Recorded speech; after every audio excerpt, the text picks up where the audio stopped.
before I get on here, huh? How is everybody? Oh, okay, I'm here. I'm making noises. Wait, where did everybody go? Where is everybody? I can't see it now. That's so weird. Okay, I'm waiting. Oh, there. Thank God, because I hate shutting this down. Hi, you guys. I am drinking my lemon water. See my lemon in my water, hot water. Uh-huh. I'm hating it. Where's everybody going on this? I can't see the chats. Are they kidding me with this? Okay, there you are. There you are. I'm like, wait, where's the chat going? It's making me crazy. Um, I feel like energy is really, really off, like really, really weird. I feel Buenos Aires. How am I? I'm just waking up. I got up. Yeah, I didn't even have makeup on all day. I had such a headache. I slept for, I don't know, 10 hours all day. I just crawled into bed. I'm like, fuck it. I don't care. So yeah, I get up at 4:35 in the morning and I like to keep going all day, but I don't know. Yeah, I just fell asleep. And then I woke up, then I found coffee, then I put makeup on. But I had some really interesting experiences. So I'll wait till some people. Yeah, this is makeup at 5 o'clock at night. So I have to do these TikTok things, driving me crazy. These TikToks. How old are we? How old am I really that I'm doing TikToks? Like, what? Uh huh. Mm. The energy's so off, but let me show you guys what I did. Houston, I'm fine. How are you? Thank you for asking, you guys. But look, I went on an adventure on the weekend and I found a Moldavite ring. Can you see? Because as if I don't have enough Moldavite, remember when you get Moldavite, they say it flips your life upside down. I'm bored out of my mind. So I figured I'd flip it upside down. Consistency drives me crazy. So no consistency. So that's what that's what I decided. I'm like, you know what? I'm gonna tempt fate. And then I switched all my crystals around in the house. I switched my pictures around, well, in the studio. And then I found more Moldavite that I had for years. So I was super excited with the Moldavite. Uh yeah. So anyway, yeah, hold on one sec. I'm just getting text. Pop back up on YouTube. Okay. Yeah. So anyway, that was, oh, is Lori here? Is little Libra Lori here? My Libra Lori, whom I love. Yep, that's right. That's correct. I do. Canadians. Okay. Pubs are back open. It's my pub dance. Is the earth flat? I don't have a fucking clue. I don't know. They say it is and isn't. I have no idea. Honest to God, I have no idea. Thank you for that. I have no idea if the earth is flat. Oh, I mean, it's flat in as far as we walk on it. So, oh, and I wanted to bring this up. Aliens are definitely real. How did you hike in the rain? Did you hike? Yeah, I don't think it really rained when I was out there. It wasn't. I mean, I'm from snow, wind, and Canada. So there you go. Moldavite. And my daughter found out her boyfriend had a Tinder. Oh my God. See? Yeah. Well, you wouldn't believe the shit I found out yesterday, but it practically gave me a nervous breakdown. So, Moldavite no, I found some more Moldavite. So I've got it all on. I've got my Moldavite ring right here. This is my Moldavite. I have Moonstone, that's turquoise, and Keithy's ring. So the Moldavite. And then I have my fuck necklace from Lori because that's Ontario, stay at home and no schools are open. You know what? Stop going to school. Just forget it. Educate your kids. They can read, write, and do math. I mean, what else do you need to know? Do you need to be indoctrinated? Tinder tramp. Who's a Tinder tramp? Oh, the other call. And then this is Moldavite right here. So my life flipped up all into fucking hell when I put this in. Anyway, yeah. So it was interesting because I think I got this Christmas of 2019. So that would be in December. And 6 months later, Keith was dead. Well, 6, 7 months later. So my life blew the hell up. Kaboom. So now I put more Moldavite on to blow it up more. Blow it up. That's it. That's what I did. I'm like, yeah, let's see what happens. I'll tempt fate. Fucking bring it on. Okay. So anyway, okay. No, I can't tell you what I can't. I just can't say it. People in my family will get mad. But first, here's what I wanted to say. Remember those fantastic cookie cutters that were sent to Lila and I with all the sprinkles that I promise I won't keep eating? Anyway, those, I couldn't pronounce the girl's name because it was her last name on the thing, but I wanted to say it's Natalie Durica. So it's Natalie. I finally found your little card, Natalie, and I thank you so much. Thank you so much, little Natalie, for that. Lila is coming back into town, and we are going to be baking cookies with Kenna and Lila and probably baby Jack. That's what we're going to do. Baby Jack is not going to, somebody else is texting me, baby Jack is not going to eat cookies. We put chocolate in our cookies and baby Jack can't have that. And that's what happened there. And then this is beautiful. I just got this from Palm Springs. And you know what? I cannot say this correctly. Mattana. I can't pronounce it, but you know who you are. How do you say that? Muhammad. Yeah, I think that's correct. I say everything wrong and I apologize. I know exactly who you are in Palm Springs, and look what they sent. I haven't even opened this yet. This is a Morse code bracelet. How great is this? And it says badass on it because I'm a fucking badass. No, I don't know if I am, but it says badass. So I'm so excited. Thank you for the super chat. So let's see about the bunch of cookie cutters. Oh, see, to start her collection. Yeah, I'm just into eating the cookies. I'm trying not to be a cookie eater, but so thank you so much. Look at this Morse code bracelet. Now that's very unique. I'd love to do Morse code again. Maybe I think I can just start like Morse coding it like that. So thank you so much. I love the notes. I love Palm Springs. How can I not love people from Palm Springs? This, and I'm missing, I baked banana chip. Oh yeah, well, if I went to your house and ate the muffins, I'd be running from here to Chicago back and forth all week like some kind of a, beast. Okay, this is from Libra Andrew. Libra Sun and Rising Aries Moon. Well, aren't you a bucket of energy? Libra Andrew sent me this very sweet letter, very, very sweet letter, and sent me these lipsticks. I have one in my purse, which is over there, so I've already using it. Send me these beautiful lipsticks. Who the heck is calling me on that phone? Montebello, California. I told this fucker yesterday not to call. I don't even know who it is. I said wrong number, and he keeps calling. Hello, get the hint. Anyway, look at that. That's beautiful. That's from Libra Andrew. Thank you so much for that. I love it how they say Libra. Lori, meet Libra Andrew wherever he is. This just arrived as well. So I got some nice treats in the mail. Let's look at this color. There's another one. Yeah, it's beautiful. And look at this. I put another one on and it's over there, and that's why I can't show you. But he sent me 3 in a really pretty gold case. Super love it. How thoughtful, you guys. Every single one of you sends me like amazing stuff. It's so beautiful and such a lovely letter. Yeah, it's I guess his mom was 96. That's what he's talking about here. I forgot to look at this. I didn't forget to look at it. I forgot what it said because it goes in and out of my head. So his mom passed away anyway, and he's talking about the whole situation. I probably shouldn't have said that out loud. But thank you, Libra Andrew, with an Aries moon. I know you got a little temper under there with that Aries moon, but that's interesting because all that Libra stuff's being hit by all this crazy stuff. I cannot take any more hits to Pluto.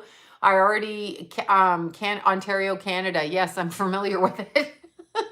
I'm familiar. Yeah, the color of my hair is straight bleach with the other shit coming through.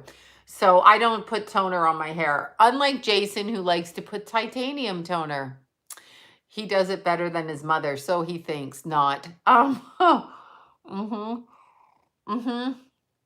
We can definitely be haunted by things, but I want to tell you this thing that, yes, right? That troll died, that old troll. What the hell? What the hell? What the hell? What the hell?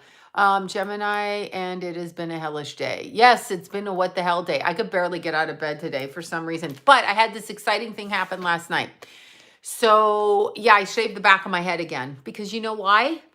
I don't want a bunch of long hair. And you know when I shave my head, first I wanted long hair when I was younger so I could be real sexy and cute. Okay, so since that's a hard thing to keep up and I don't want to be that person my whole life anyway, and whatever, at a certain point, I just want to like walk around like this and just say fuck it. But all of that aside, when I had someone in my life tell me, how come you keep cutting your hair? You're just copying other people, blah, blah, blah. So I shaved it. This was years ago. I'm just like, yeah, you don't seem to like my short hair. Let me cut it more because I'm going to do what I want to do. So yeah, because I'm not here to do, for whatever. I've had people say to me, oh, well, men like this when they're looking at me, and I'm like, I don't care. I'm not sitting here dressing or doing for men. I'm doing for me. So that's why. Anyway, shave the back. It's all nice and furry back there, fuzzy. There's not a lot. I used to be, yeah, you kind of want to, hair is good for covering. I got to remember that. But I could be maybe a hippie in my 60s. How about that? I'll just grow it out like a fucking hippie and but I throw it up on my head, so who cares? Okay, so last night I went outside and I'm on a diet. I hate it, but I'm trying to drop 10 pounds and get in shape. Basically get rid of cellulite off my ass and my legs is what I'm trying to do. So that's why I'm drinking lemon water. But I had a breakdown last night and found my way into the store and to get popcorn. Quite by accident, kind of like I was sleep deprived. And I'm like, I think I'll go to the store and get popcorn and then I'll eat the whole bag. Granted, there was nothing on the popcorn. It was just air popcorn, but not the point. Not the point. That's right. I didn't find my way into Starbucks and jelly beans. Thank God last night. Thank you so much. So I was eating the popcorn, going to the store, and I went outside and this thing flew over my head. And me, I'm like, oh my God, demons. That's what I'm thinking. Okay, I don't even go to angels. I go to someone's coming to fuck me up. Anyway, so I'm going there. But I seriously felt the whoosh of wings over my head. So I looked up. It's dark. It's like 9 o'clock at night. Anyway, something landed in the tree, right? So I was like, what's in the tree, right? What is that? So I couldn't really see. So I put my phone up and I couldn't really see. So I went in the house and I got my hiking thing, right? Flashlight, put him up in the tree, and I could see this owl. He was this owl and he's staring at me and I'm staring at him and I'm talking to him. Yes, an owl, beautiful owl. And he's up there. And then I couldn't really make his face out because, I'm in denial about wearing glasses. So I got my glasses. Yes, I wear glasses on my head, but I hate to wear them on my face because when I look in the mirror in the glasses, I can see what I look like and it's horrifying. You're so much better off to not be able to see things because you can't see the flaws. Like glasses bring your, I don't know, it's just sharp. But I had to see him. He was up there. So I was shining the flashlight up at him like this. And then I was trying to take a picture with the camera and then I had my glasses on. I could see his little face and he looked right down at me like this. He was so, so cute. No, I talked to him for a while. He was brown and white. Like, I'll show you his picture. Well, I don't have a good picture of him, but I'll show you the picture in there. He was so cute, Mr. Owl. Well, it's interesting because owls are truth seekers, right? So is Sloan. Sloan can't keep her mouth shut to save her life. Sloan's whole family hates her because Sloan's whole family wants her to shut the fuck up, but she can't shut the fuck up. So it's not going to happen. Anyway, about everything they want me to be quiet. Even when there's shit going on in the family, they're like, can you not talk about that? I'm like, no, I'm going to talk about that. And the reason I'm going to talk about it is because I absolutely hate denial. I hate people. How many people here know that owls have? I had no idea. I hate people in denial. I don't hate them. I hate the action of denial. Denial is the enemy of truth. So if somebody chooses not to see something, even willfully, even if it's painful, you cannot progress on a soul level. I cannot stand it. So this little owl, I've seen owls, right? So I've seen owls. Like when I'm hiking through Palm Springs, I see owls a lot in the middle of the night, and I hear them and then I see them. But this little owl, or he was like a medium-sized owl, he was very cute. And we talked for a while. I talked to him. He didn't really talk back. I've got to find his little picture. And then he sat there. He didn't even budge. He looked like this to me. This is how he looked, kind of like this. Isn't he cute? And Anyway, he was kind of cute. So he was kind of brown and white like that. So it's probably like a real, like a California owl. I liked him and he was just there. So I talked to him. We had a conversation, one-sided. And then I went to get my popcorn. And when I came back, he was gone. But I mean, I couldn't stay out there all day long talking to the owl, just on the street corner. And he was so cute. But I felt him brush by my head, meaning his wings, okay? Like he wasn't like trying to hit me on the head, but I felt the air when they fly. Sometimes I feel that when I'm hiking from the birds because they fly above you and they talk to you. So don't get it. What are you, crazy? I'm not getting anything in my body. I've worked hard on this body. There's been no drugs, no hospital childbirths, no epidurals. Do you know why I didn't get an epidural? Why I didn't go to the hospital? You know why I didn't go to the hospital? Because I didn't want them telling me how to give birth. Why? Because I'm a woman. Why would a male doctor in a hospital tell me how to fucking give birth? The only male in the bedroom, thank you for that. The only male in the bedroom, in the birth room was the baby daddy because he knocked me up. So it is his job to help me give birth. That's the way I felt about it. Thank you. Oh, how cute. Thank you, Jennifer. Thank you so much. So the reason I didn't go to a hospital to give birth is I was afraid they would kidnap my child. And I'm serious. And that almost happened because I had home birth. Social services tried to tell John that, you know, when they called him that they needed to take the baby because I was crazy. I'm like, you're not getting the baby. That would be Keith. We're talking about that baby. I had both babies at home, but it was the Keith. Keith did have to go to the hospital because he had trouble being born at home. So, you know, the midwife was like, I have to do this. Oh. Anyway, when they were talking to me in the birth thing and they were talking to me, I did a video on DMX. I did a video. When they were talking to me in the hospital and the birth thing, they're like, we'll give you an epidural for pain, but it slows down labor because you can't feel the urge to push. And I'm like, why the fuck do I want to do that? I'm like, I educated myself. I don't want to do that. I don't want my birth slowed down. Even if it's painful, I want to rip the Band-Aid off quick and get that fat head out. That's the first thing. Second thing is, they're like, if the baby's too big, that would be Jason's big pointy fat head. If the baby's too big, we're going to just cut your, you know, privates down there from the bottom of the, you know, to the butt. And so we can get the head out. And that's called an episiotomy. And it's, everybody does it. I'm like, you are not cutting my hooch with a knife or a scissors or whatever it is you're doing.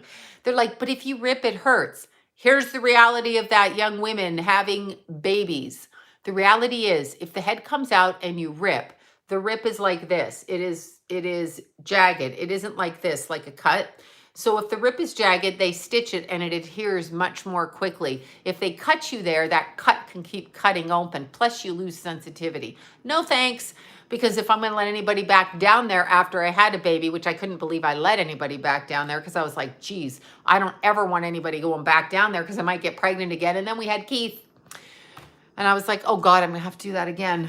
And I was totally excited. And then I thought, oh God, I'm going to have to. I told my doctor to zip it up tight afterwards. Yeah, it doesn't get untight. It's a muscle inside, actually. Yeah, I had the family bed too. Big two long-legged boys in the family bed, kicking and punching and feet in the face. I had the sex closet. So we had sex in the closet and slept in the bed because those kids wouldn't get out of the bed.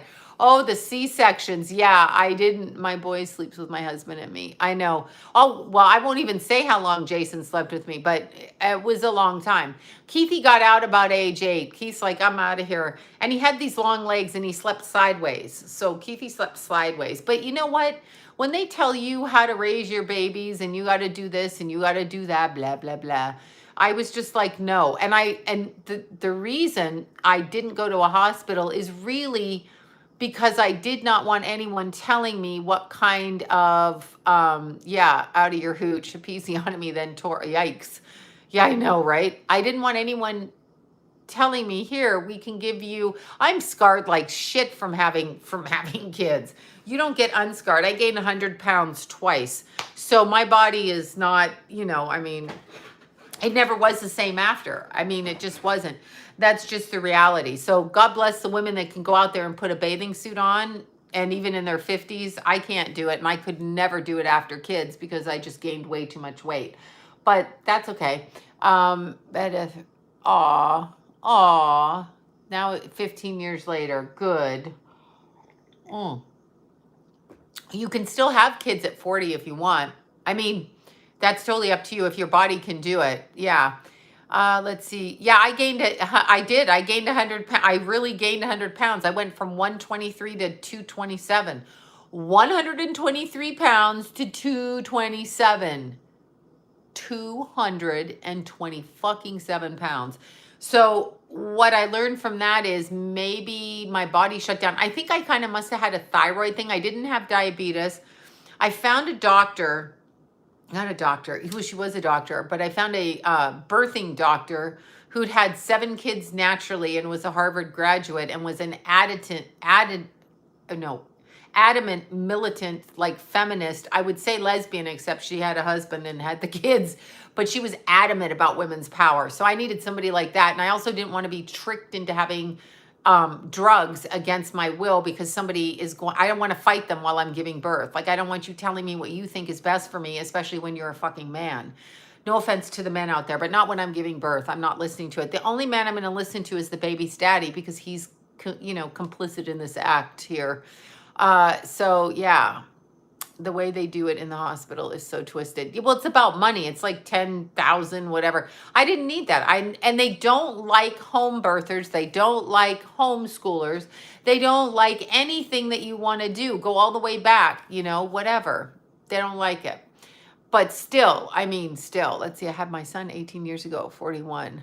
Was amazed when I got pregnant. That's great. Yeah, that's great. Hi from the UK. Yeah, that's so nice. If I had to do it again, let's see, I wish I'd get back to 120. 90 and finally got to 103. I never got back down. I'm still 20 pounds up from 123. I never got back down. And, it was terrible. I mean, to lose the weight was horrific. And my body never recovered. Everything is stretched. I have really white skin. So you can see all the marks. I'm very flawed. But that's what happens when you give birth. You're not going to be unflawed. And the society's really backwards. However, I wanted to feel my babies come out of my body without being drugged and medicated. So that's what I did. That is what I did. Some people are built that way. I'm not built that way. I think I actually had a thyroid. I think I blew my thyroid out pregnant, truthfully. Because the weight just literally, within the first month, I gained 25 pounds and it just kept going up and it just packed on me. I couldn't stop it. I ate vegetables. I ate 1 baked potato a day and steamed vegetables for the last 5 months of the pregnancies, both of them, and I couldn't keep my weight down. I walked 12 miles a day. I climbed it. I couldn't keep my weight down. So there was something happening. Yeah, I think my thyroid was truly affected. It was the most bizarre thing. Yeah, it was so, let's see, I would not get any. No, why would you get anything? It was insanity. I felt like my body just went, stop. Oh, and I was so fucking huge. Anyway, found that dry body brush and seaweed lotion helps. Yeah, my body's just beat up, okay? So it's just the way it is. Oh my God, that 5 months and you've only gained 8 pounds? That's great. That's nothing. Just keep exercising, eat properly. My body really, really, really slowed down like that. So I can understand when people have some issues with their hormones and stuff in their bodies. Tiger stripes. Yes. You know what? You know what I learned pregnant? Because in the first month of my pregnancies, both of them, my body, I get stretch marks from head to toe. Tons of stretch marks. Literally red lines like little kids get going through puberty. And my doctor told me the reason that happens is because stretch marks are hormonal. They are, hard labor, 3 pushes and done. Bravo. That was not the case. My Jason tormented me. Keithy was quick. Keithy was like a roller coaster ride from hell giving birth to him. Jason was like, my good fucking God, please come out. Like you're coaxing something who's so stubborn he's not going to come out. Anyway, stretch marks are literally caused by hormones. It's not caused by actual weight gain. I got all my stretch marks in the first month of pregnancy. So I gained 25 pounds, but that's not a stretch marky kind of thing. Let's see. Need help losing weight. Out of rehab. My thyroid is so bad. On meds. So 50 days clean. Okay. Emma's 50 days clean.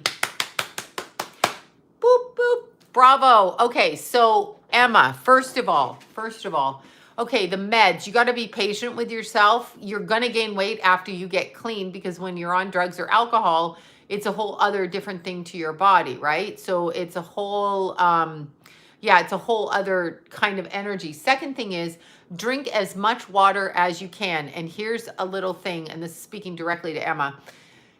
If you can get any kind of, go to Walmart or wherever, if you hate Walmart, don't yell at me, and get something that you step on for your feet. Okay, so massage the bottom of your feet. It's weird. Fluid retention and toxins stay stuck in the bottom of our feet. So when you take a lot of drugs and things, you can dry brush your feet. You can step on those things to make your feet stronger. Do that to help your feet. But that's such a good job. First of all, you're clean. Start walking. And the way that I had to do it, it took me 3 years to lose over 90 pounds on my own with no medicine, no nothing. After Keith, I went at 8 months, threw him off the boob. That was really mean. Threw him off the boob and went and got fen-phen. Yeah, I admit it. I had to drop 80 pounds quick. And that ruined my skin. Truthfully, I'd have been better off waiting to lose the weight. That's the truth of that. I couldn't stand weighing 198. Keithy was 8 months and I weighed 198. I couldn't deal with it. Anyway, all of that aside, you don't need to do that. Here's what I learned with Jason, because it took me 3 years. So, but I was breastfeeding. You won't be breastfeeding, Emma. Okay. I mean, you're not. You're just trying to get your body back. You have to rev your metabolism up. So 20 minutes of cardio in the morning, 20 minutes of cardio at lunch, and 20 minutes of cardio at night keeps your furnace burning all day instead of just running like 1 hour in the morning. You want to keep it going while you're sleeping. Also, truthfully, be careful what you eat. So this is, I don't know how else to do it. If you want to weigh, let's say 150 pounds, 1,500 calories a day. If you want to weigh 130 pounds, 1,300 calories a day. And you have to go into a calorie deficit, which means you have to burn more calories than you eat. I have trouble with that one myself. But you have to actually, yeah, caffeine's tricky too. I can't watch caffeine. It's my friend. But caffeine is tricky. Have you heard of women bleeding for a month after, oh, God, no. I can't even. Oh, I loved fen-phen. Now I'm just fat. Oh, well, fen-phen is speed. It was the first time in my life I didn't have to sleep with a newborn or an 8-month-old, you know? So, yeah. No, Emma's not pregnant. She's just sober now. So Emma's done good. But that's what I would do is I would, hi, Jana, a different Jana. I've got many Janas. I like saying Jana. Apple cider vinegar too, and lots of water. But rev your metabolism up at least 2 different times of the day, morning and night. It's a pain in the ass. That's what I did with Jason though. I would get up, I would go to the gym for an hour, right? For an hour or an hour and a half. So I would do 45 minutes of cardio and then weights. Then I would come home, you take the baby home, you do whatever, right? And then at night, I would go running around the block, the hill, the whatever. And I did this for 3 years. I watched what I ate. I ate egg whites and vegetables and da. Oh my God, you need to go on Clubhouse. Yeah, I need to talk about that. Coconut oil is good too, but don't worry about it, Emma. You're sober. It's going to take patience. Don't be critical of yourself, because the reason that you had addiction issues is because of traumas. So don't traumatize yourself after you got rid of the addiction issues, please. It's very hard. Let's see, I'm 5 months pregnant, 6 months clean off of, wait, you're clean off of something. I don't know what that drug was. Do tell me. Okay, my kid's without him and Okay, so here's what I'm going to say. Weirdest experience. So it does take time. However long it took you to get messed up takes you just as long to get rid of. But I know what you're saying, that our society is not kind. But our society isn't kind to so many groups of people. So, I mean, not just people who are heavy, people who are on drugs, people who are homeless, people who are not homeless. Our society is not clean. If you look at the energy of our society, it's designed to make every single person feel shitty about themselves. If you have curly hair, they throw straighteners in your face. If you have long hair, they throw short hair. If you have short hair, they throw long hair. They do all kinds of things. And that made me think, okay, do you guys remember Tammy Faye Baker? Do you remember? Married to, what's his name, Baker? Jim Baker. Do you remember?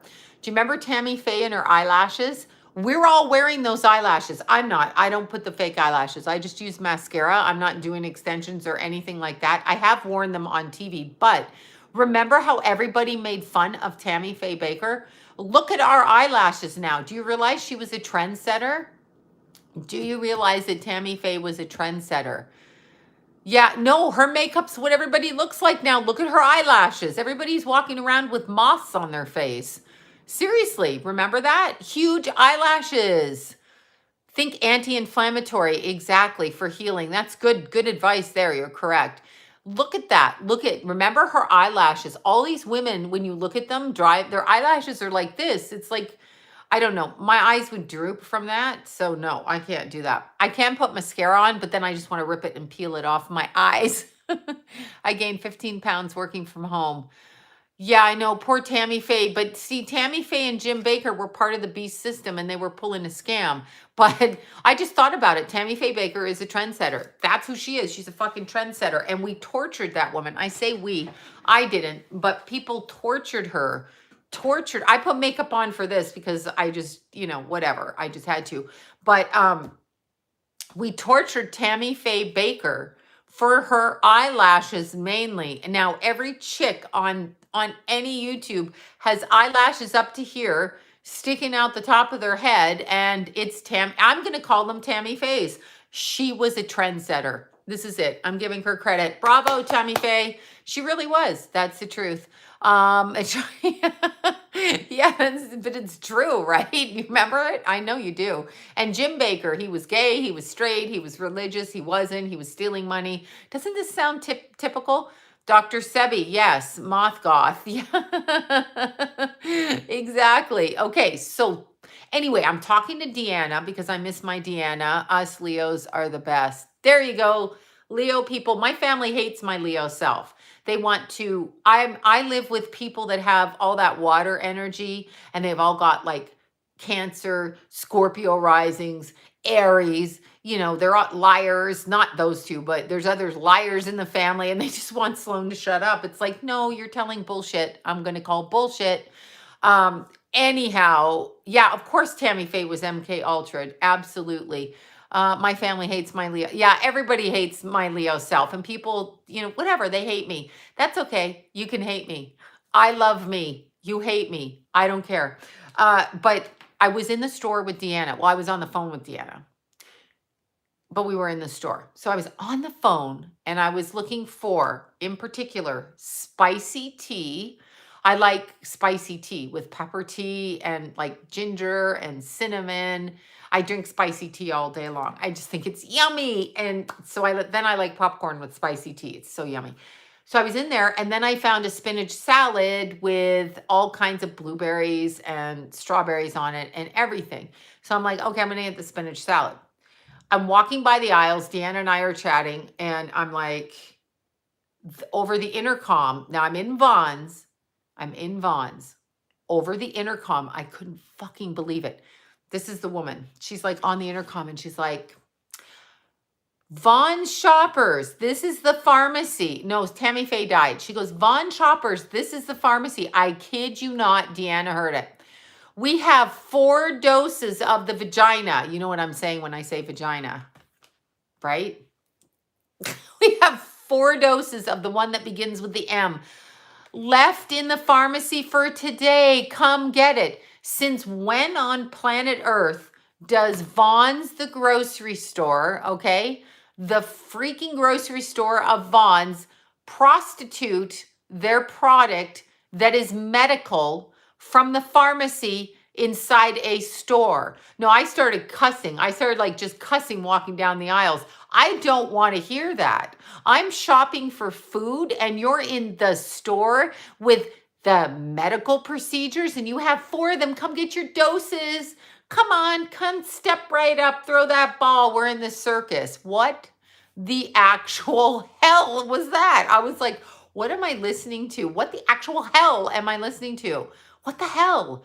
But why are they announcing it like they're selling it? If people can't see that, why are you pushing? Come get it. Come on, dummies, come get it. I don't know. I don't even know where the pharmacy is in that place, but I wanted to go up and say, why are you advertising over the internet while I'm in here in a food store about medical procedures while I'm looking for food? No, I'm not joking. I was dead serious. That actually happened. Ridiculous. I don't know. I didn't even know there was a pharmacy in there. I know there's a pharmacy aisle, but I have never seen a pharmacist. So I'm like, where exactly are you shooting people up in here? Does it check out the clerk administrator? Well, you pay your groceries. Oh my God. No, it was the weirdest thing. It's so inappropriate. It's so inappropriate. First of all, if you have to sell me on something that hard, I can't. Number 2, if you're going to tell me that, yeah, no, they're pushing it. If you're pushing anything, I don't want to do it. If you're telling me that cigarettes are good for me, I'm not going to smoke them. Even if I did smoke them, I'm not going to smoke them.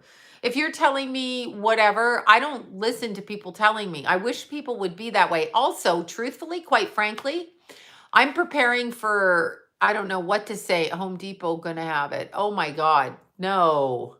I like Home Depot. I got tested once in the mouth because I was doing MTV. Then they all got photographed on, what is that? The Hills. I was doing the Hills at Christmas. They all got photographed out without their masks on. Shut down production. And it pissed me off because I felt like I was being tricked. I felt like the universe wanted to do that. But yeah. Anyway, I was like, you're in Vaughn's. Just shut the bleeping hell up. I'm trying to buy tea and get some spinach here. So I was like, that's very weird. The other thing, it's getting absolutely ice cold in here. They're coming in again. They're coming in. Okay, so I was like, I don't get this, but it's really interesting. The J&J one, Jason one, the Jason one, you get what I'm saying? The initials of it. Basically, it was pulled off the shelves, I guess, or whatever, pulled off the shelves because it causes blood clots. Well, okay, I think we know that we don't know what anything causes because 6 women, 1 died. Yeah, right. That's right. Okay. And that's what they said. Only 6 people have them. So it's probably not blah, blah, blah. The reality is, okay, the reality is that, first of all, there's no recourse if, yeah, 6 people out of millions, but it doesn't matter. That's not the real reason they're doing. Think. Somebody pointed this out to me. I didn't even think this backwards. I'm meaning reverse world. So beast system, upside down, inversion. Think about this for a second. If they remove the one traditional type of medicine, the way that it goes into the body, it's traditionally made, and they take you over to the other 2 over here, which have never been put in a body with their substances, the type of way they made it, then they're forcing you to go over here because they cut this out. That's probably why they're doing it. It's bait and switch. Oh, look, we're protecting you. Not really. We're throwing you over there. Yeah, exactly. No, but see, here's the thing. And I'm going to say this again. And I noticed I was watching Anomaly. Go over to Anomaly's channel. I was watching Anomaly's channel, and he's up in Orange County. They have a city hall meeting, and he's about passports for everybody in, wait, Ted Cruz. Okay, wait, what? They have they're trying to get a passport implemented, and they're trying to also implement that your kids can get it without your permission. First of all, what planet do these people think they live on? And absolutely 100% no, you will not do anything to my children or grandchildren or anybody's children while I'm on this planet. I will step up and block you every which way. You do not have the right to usurp parental permissions. period. And I don't understand what that means. I don't understand why that's happening. I don't understand it. You do not have the right to do that. So the fact that people are even entertaining that bothers the crap out of me. And now I can't stop. I can't stop.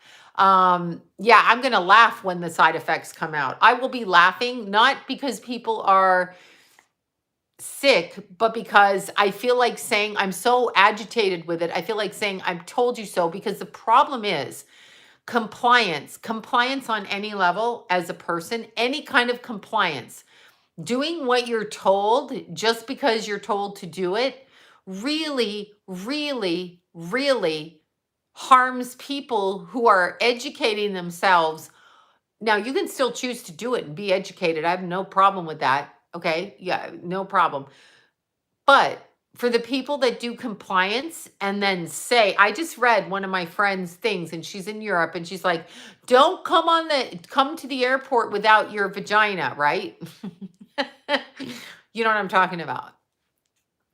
Don't come to the airport without that. And I'm thinking, who the fucking hell are you to say that? You are propaganda. You people drink, not you people, those people. Those people drink, they smoke, they have affairs, they're all over fucking Tinder. They're slamming hormones and fucking shit to make them bigger. What is that? Steroids into their body. They're doing all kinds of shit. But you don't want me to go to the airport without doing what you want me to do because you just want to shut up and comply and you think your life's going to go back to normal. No, it's not. You're stupid and I'm not going to deal with you. I'm really not going to deal with it. They're entitled to do what they want, but don't throw that reverse shit in my face ever. I don't want to hear it and I'll go off on people. But the problem is the fact that they're trying to stop freedoms, which are already our freedoms. So there's a problem with people who comply because they literally cause the subjugation of everybody who is free and independent and thinking. And people say, and like John says this to me all the time, well, if an airliner doesn't want you to fly, blah, blah, blah, blah, blah. If an airliner doesn't blah, blah, blah, blah, blah, want you to fly, blah, blah, blah, like this, they have a right. They're a private business. No, they don't have a right. And here's why they don't have a right.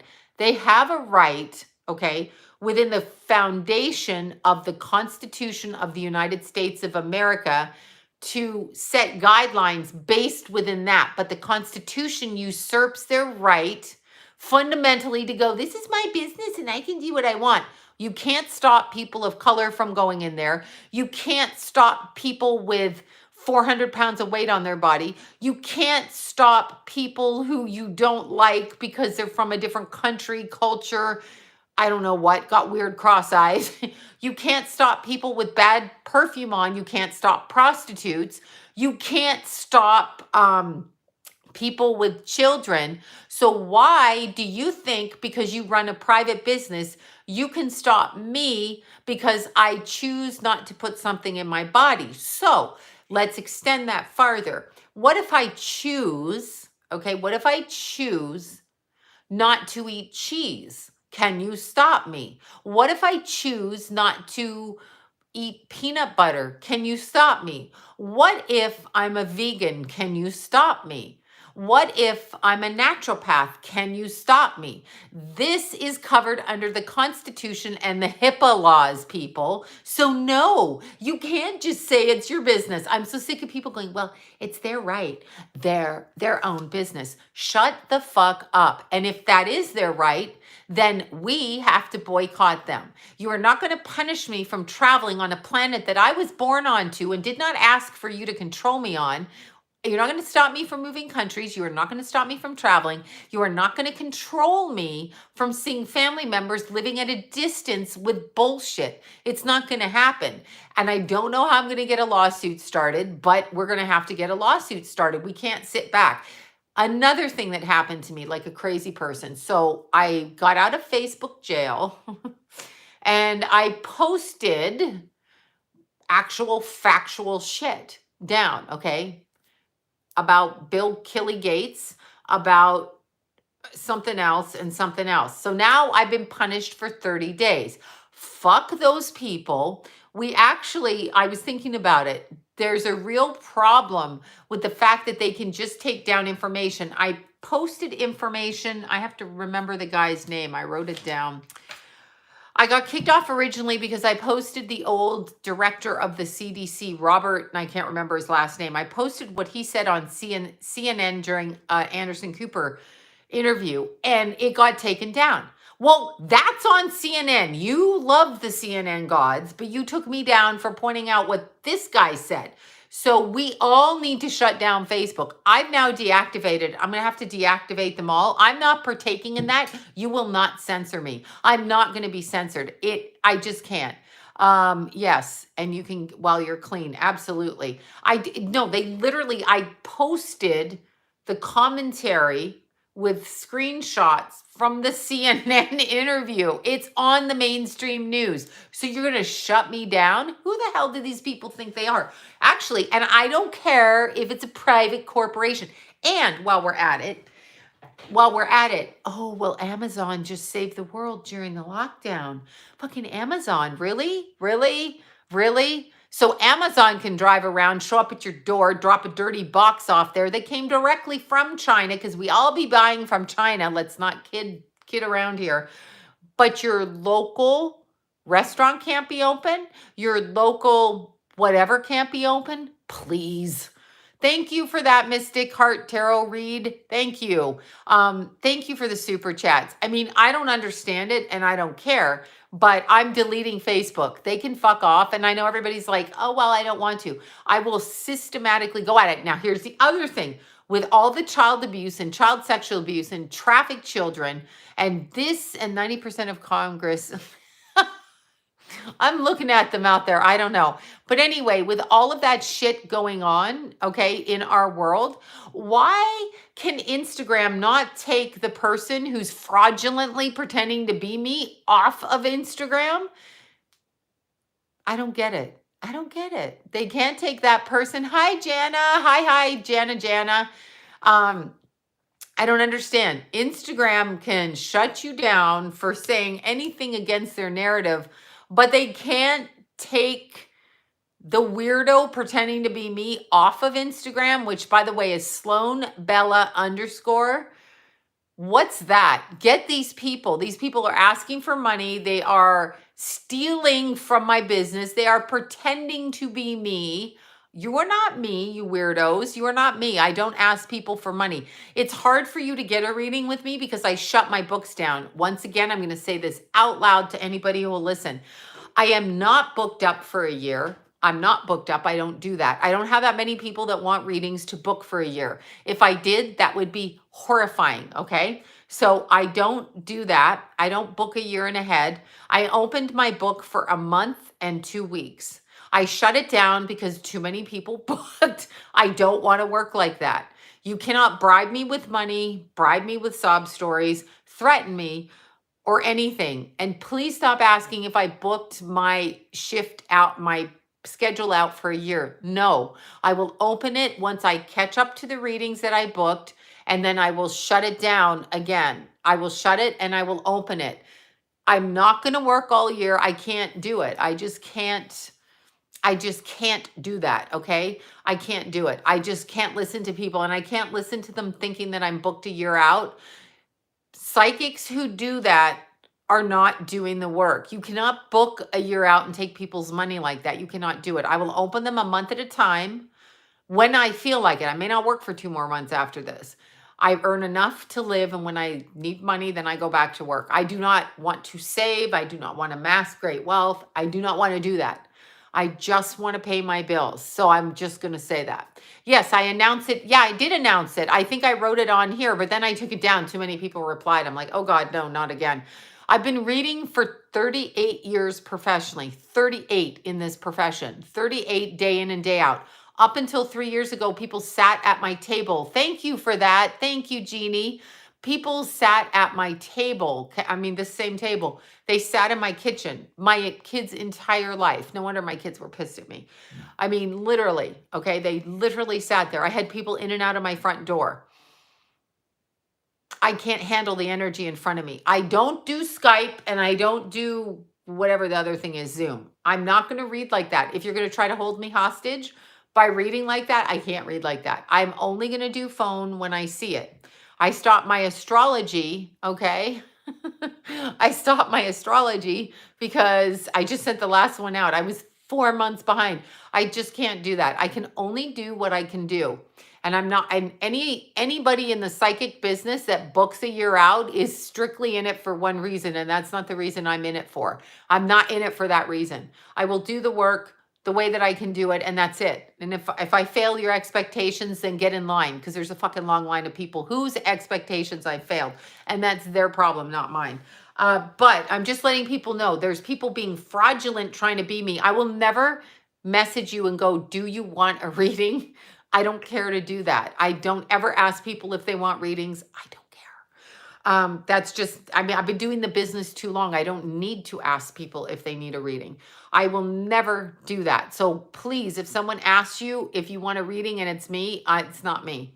It's cheaters on Instagram. And this is the third time this has happened, and I can't even get my account verified because they don't think it qualifies to verify it. And I'm like, then why are people stealing my name? Really bothers me, okay? And asking people for money, don't send them money. I will never do that.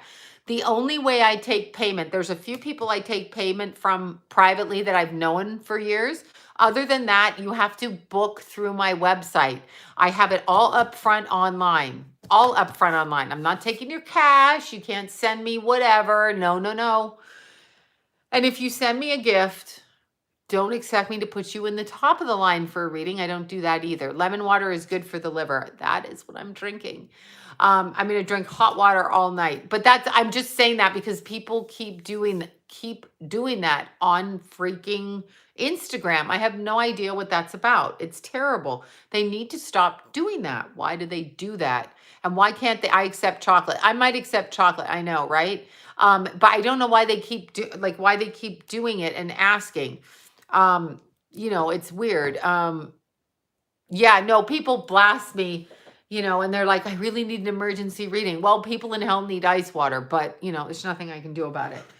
Nobody needs a psychic reading. Nobody needs a psychic reading. It's not an essential. It's not food. It's not water. It's just become trendy. And when someone's on YouTube, everybody wants a piece of it so they can say they got a piece of it and then they can critique it. That's kind of how I feel. So sincerely, I'm trying not to feel like that, but that's why I'm a little bit hesitant at times.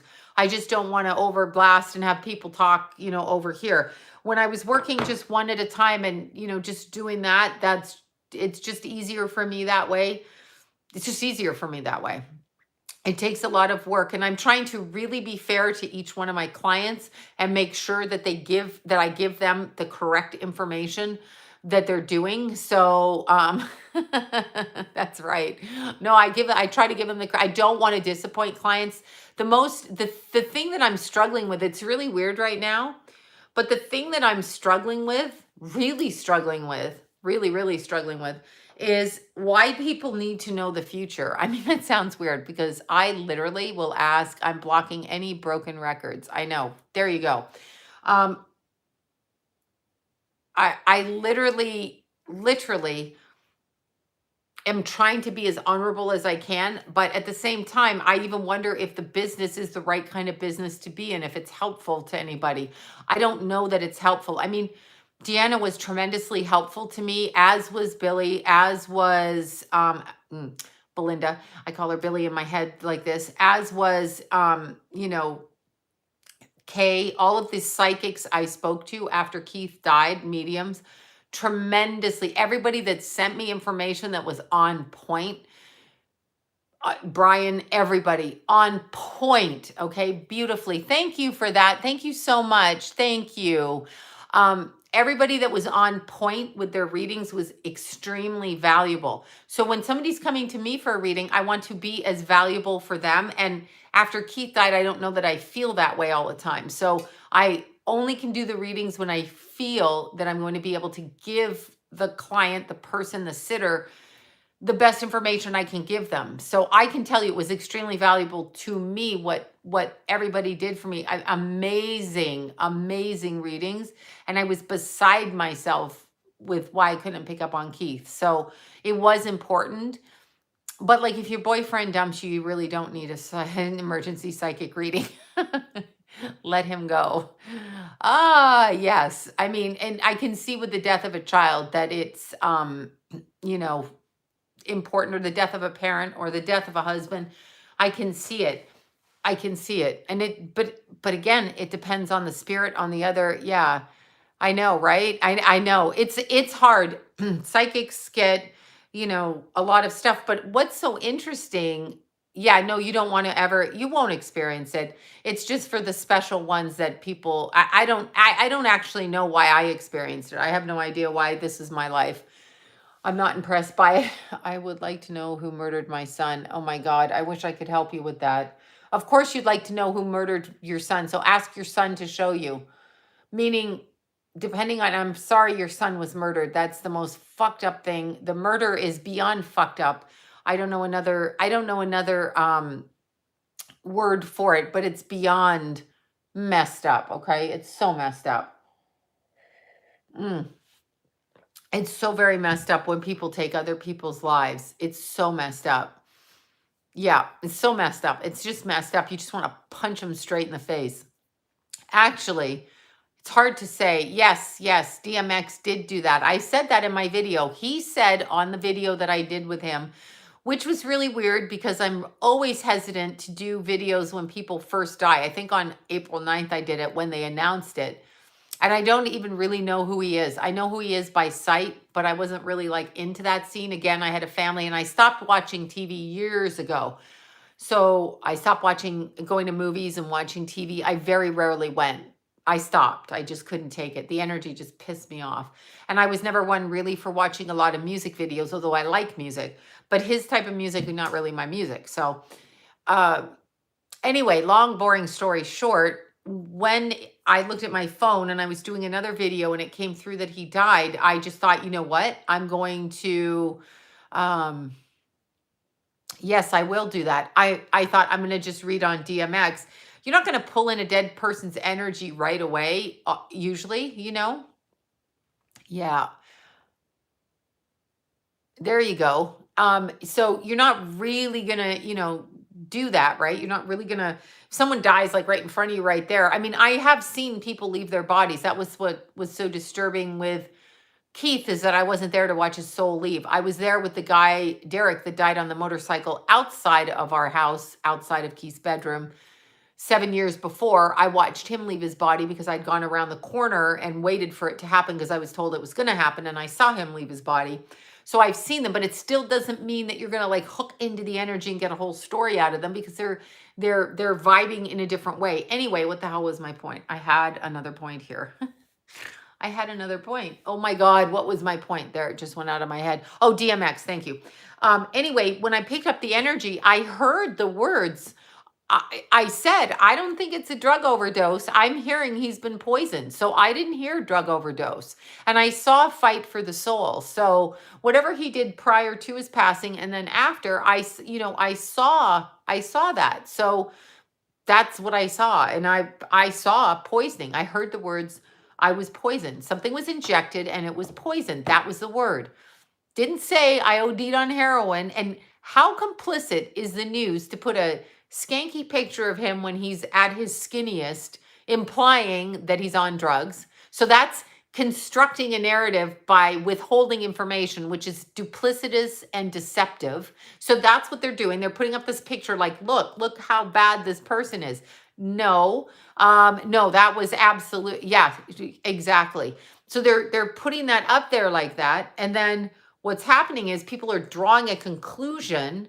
They're drawing a conclusion. Oh, that's what I put. I had put up Hank Aaron, DMX, and look up a woman named Kate Hudson. Oh my God, what's her last name? Let me look her up. She's a news anchor out of la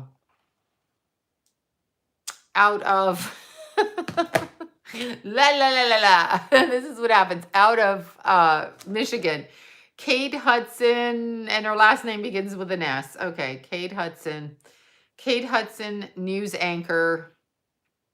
She's got a third name. It's Kate Hudson and a third name. Okay. News anchor, Michigan. Kate Hudson. Oh my God, I forgot her freaking name.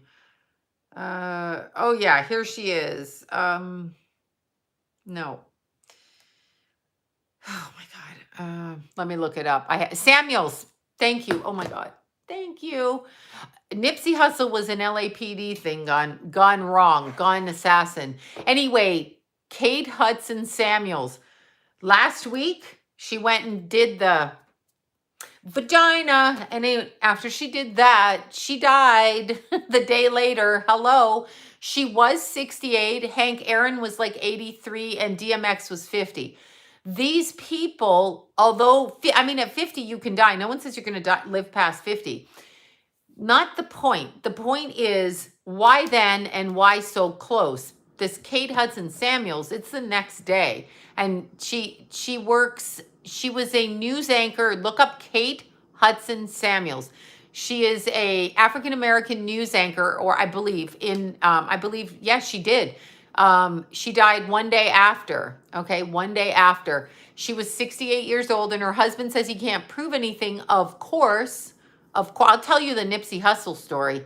I got a Nipsey Hussle story. Anyway, she died a day later, and she was 68, but she looked like a healthy woman, actually. She looked like a good, see, my friend is a nurse. I feel for her. No, she's not forced to take it. She needs to step away from her job and find another job. People don't like to hear that, but that's the reality. If they're going to tell you for your work, in order to earn a paycheck, you have to eat peanuts, right? Eat peanuts, but I don't like peanuts. No, you have to eat peanuts to work in the hospital. I don't know. You'll have to Google it online or research it. DuckDuckGo it. If anybody says, okay, that in order to earn a living, you have to do this, quit this and do something else. It's going to come down to that. That's the reality. The reality is you're going to have to make a choice, or you're going to be in compliance. If you are going to comply, that's your choice too, but it's a choice. And people like me are going to be loud and vicious about complying. I'm not going to do it. Thank you so much for that. Yeah, it doesn't cover if you die. I mean, there is no recovery. There is no foundation. Reagan took it away in the 80s. I have to turn the heater on. No, I won't. I'll let it go. She had a video about Bob Marley. Subscribe and watch her videos. Okay, whoever she is, do that. A vaccine gave me encephalitis. Hospital. Exactly. That's what Jason had when he was 18 months. Encephalitis is the brain bleed or brain swelling. That's what little Jace had in the 18-month things, 18-month vaccine. I was told by his pediatrician, there's nothing we can do for him. We just have to see if he lives or dies. Exact words. He was 18 months old. Yeah. Okay. Exactly. No good. No good at all. What is that? Oh, I don't want to read on that old bastard. Oh my God. Yeah, I just absolutely, thank you so much, you guys. Thank you for that, for all the super chats. I'm in, palliative care and being harassed. Yeah, you know what? If you are being harassed to do anything, this is like a man on, Sloan, do you think Mr. Rogers is turning in his grave? Oh, yeah, of course. Here's the thing. If you are being harassed to do anything, why are you being bullied? So what needs to be the answer that you need to say, you don't need to defend your position. You have to ask yourself, what is Nuremberg Code exactly? What is your investment in what I do to my body? Why are you invested in what I do? Do you want to see the dick I put in my body at night? What do you want? You want to see my pap test? Do you want to see me pick spinach out of my teeth? What do you want to see? Do you want to see me when I get my period? Do you want to see my tampon? What is it you want to see? Why are you invested? You have no right to be invested as my employer in anything I do in my body. Never. Thank you thank you so much. Thank you for that. That's very kind. Thank you. No, I'm asking, what do they want to do? What? You're going to employ me? What do you want to do? I'm trying to get my book. I can't even do my astrology videos. That's being delayed again because for some reason I feel like doing these and not those. So I just can't even explain myself. But actually, seriously, why are you invested in what I do? Like if I'm what how many times I go to the bathroom a day? Do you need to do that? Do you need to do that? Like, do you need to know that too? Do you want to see what's in my mouth? Do you want to see what's in my butt? What do you want to see? What do you want to see? Why are you invested? Why are they invested? Who is the authority? And why would any of us be under the impression that public servants employed by the people for the people have any authority to suggest medical procedures for us? No, no, no, no, no. Just say no. I'm sorry, HIPAA laws. No, people got to say no, no. Bullies will back down. They have to if they're so afraid of going to, let's see. Oh, please. Of course. They're full of BS. Okay. Oh, thank you for that. Thank you so much. That's so nice. Thank you guys. You guys are awfully sweet. Thank you. The queen, long live the queen. She's dead. Okay, sorry. It's a little joke. Hopefully I don't get booted off. But it's just interesting. Just start saying no. When they look at you, no. And when they say, why no? No. But why no? I don't know. Why are you asking me? Why are you asking me invasive questions? Why are you bullying me? Remember, we are taught to be such good people from our parents. Our parents are like, smack, be a good girl. I've even done it. Thank you for the super chats. I've even done it to my Jason, when he was little. Smack, shut up, be good. Shut up, like that. You do it. Just be quiet. Because in order to speak up, you cause a lot of waves. In order for these waves to continue to be heard, it causes conflict, and people want to be passive to avoid conflict. I get it, okay? I get it. I understand it. I understand that nobody wants to get into a fucking argument. I could argue all day long with stuff. Get out of my face, get out of my way, stop this. Of course. However, when somebody says to you and pressures you, why aren't you doing this? You need to turn around to them and say, I'm sorry, why are you asking that? What's your reasoning for being invested in my medical health? Are you discriminating against me? Are you threatening me? Are you threatening me with medical tyranny? You need to get in their face. You don't need to defend yourself. You need to twist it right back and flip that script on them. Why are you doing this? Why are you doing this? Stop bullying me. Use those words. Stop harassing me. Stop making me intimidated. And they'll just look at you like, what? Because they're so, I don't know what the word is, brainwashed that they're going to bully you. Nobody should be bullied into anything. What are you bullying me for? What? Yeah, that's right. I'd quit the army. Yeah, exactly. They're afraid you might just be right. Baby Jack is super good. Rascal, Baby Jack, Baby Zuli. Zuli's a little chihuahua. Zuli the chihuahua, Baby Jack. Buddha, he's the elderly but alpha male in the family at Lila's. And then OG, they're all good. They're all good. So Baby Jack is happy. Yeah, I don't understand why you need to, if you have to intimidate somebody, isn't that like when you go on a date and don't they have a bunch of all these videos out there for girls? Just say no, and no means no. But what if he has his pants off and his penis off? Penis off, penis out. Do I say no then?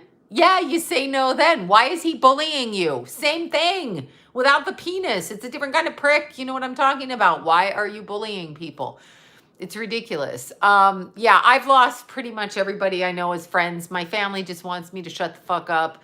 Everybody just wants me to shut up. I'm not going to shut up. I'm really not going to shut up. Don't tell me what to do with my body, especially when all of these celebrities, Ashley Judd, Madonna, whoever was out there, Ellen, picketing for the Pussy Hat March. Remember when you put vaginas on your head, ladies? Remember that? Set up by George SOROS. Thank you for that. Thank you so much. George SOROS. Click that guy. That ugly old demon troll.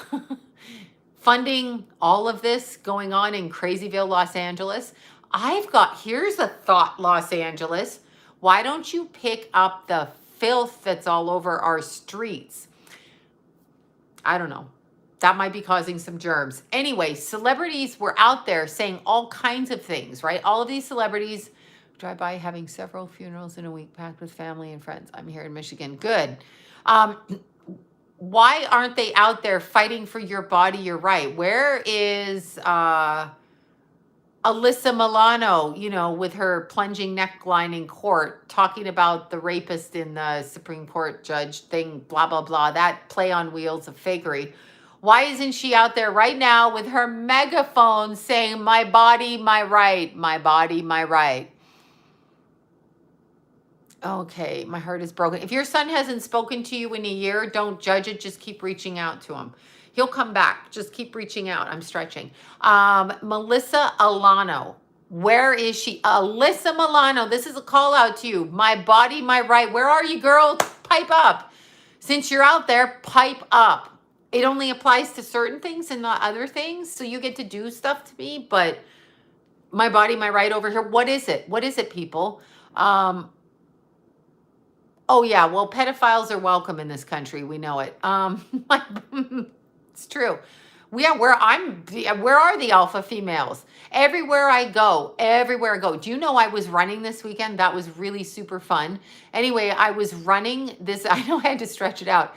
I was running, and there was this really nice, cute. She was very respectful woman, of which I'm not. Unfortunately, I'm sorry. I've lost my mind, and I'm totally not respectful.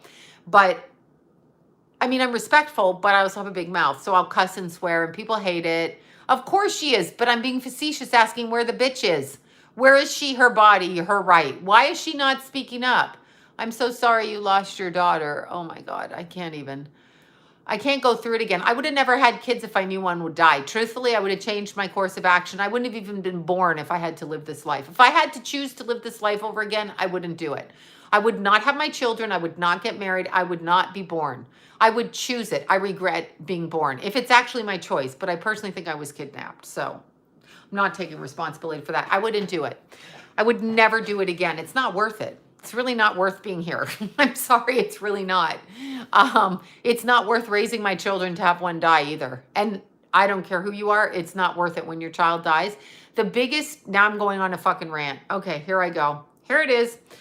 I know, right? Okay, wait, before I go on that route, do you remember your mothers when you were younger and your mothers said, would you jump off a bridge if little Joni jumped off a bridge? And you were like, no, I wouldn't jump off a bridge if little Joni jumped off a bridge. Well, we got a whole bunch of followers jumping off a bridge with a prick. I don't get it. Yeah. Oh yeah, they do become bullies. I know, right? It's just terrible. The biggest evil in this world right now, I asked my mom to not come back here for us to meet. Yeah, I mean, I was told Keith isn't coming back here, but I honestly, if they say we choose our lives, I'm calling bullshit on it. I didn't choose this. I don't agree to this. I've not learned anything from the death of my child, with the exception that I'm now stuck here and I can't see my child. So yeah, it's not worth it though to see him again when I pass over. I'm stuck here in the life of nothingness. It's just, this is how every parent feels when they lose a child. It's not worth it. It's not worth my time. I disagree. I resent it. That's just the reality of it. I'm going to be quite truthful about it. People are always saying, well, you always pull in your energy what you want. Shut the fuck up with that. I do not want a dead child. That's the first thing. You can put a vision board up and manifest anything you want. Really, where's my son? He's not here. Thirdly, this whole world is so messy. Yeah, I haven't learned anything. What do you learn from a child being murdered? Would somebody please tell me, for all you airy-fairy new agers out there, what fucking lesson do you learn from that? Your child is murdered. What are you learning? You are learning squat. You are learning that somebody was a bully to your child, right? Bullshit. That's it. That's what you're learning. People go, have no regrets. How can you not have regrets? Have you been mean to somebody? You have regrets. People are like, I don't live with regrets. Well, good for you. You must be perfect. What a crock of shit. Patience is a virtue. Fuck off with that. Oh my God, I'm on a fucking rant. Patience is not a virtue. Patience is a way of subduing people from taking action in the direction of their soul so as to be able to continue to climb, right? Patience is not a virtue. Patience is procrastination. Patience is crap. It's crap. We don't have that long to live for the kind of patience that people want you to have. Please. Yeah, no, I'm serious. I don't have patience. I'm not going to apologize for it. I'm not learning lessons from my son being dead. He was killed by somebody that ran him off the road who was probably high or drunk. Biggest evil on the world. For all the kids out there shooting shit in their asses, seriously, don't ask me why I'm saying that, but shooting shit in their asses so they can have muscles, shooting shit in their faces so they can have muscles, filling up bags in their chests so they can have big boobs. This is evil. Drugs are so evil because drugs is the absence of God in your life. With the absence of God, you are taking drugs. When you take drugs, you cannot connect with your family because you have to pull away from them because of the shame and the guilt that you carry from the evil drugs that you ingest. So drugs are extremely evil. Drugs are evil. Okay. So anyway, the lessons I've learned are none. And I'm sorry if God doesn't like me and wants to strike me dead. I'm here. I can't get struck dead. I'm telling you, it's terrible. I mean, I want to, but it just never happens. It's there's no, everything we've been taught on a spiritual level is a complete fucking lie. It's a complete lie. When somebody says you get karma back, they're speaking from a selfish viewpoint. They're speaking from, I'm mad at somebody, so I want them to get their whatever, right? Drugs and money are completely evil. You sell your soul for drugs and money. Money is temporary. Drugs are temporary. Everything is temporary. To stand strong in your own spirit and not be drugged is strength, okay? Is total strength. That is strength. To stand here and go, you know what? Fuck you all. Doctor, Dr. Fatty Pants? No, I'm sorry. He just walks like he has a diaper.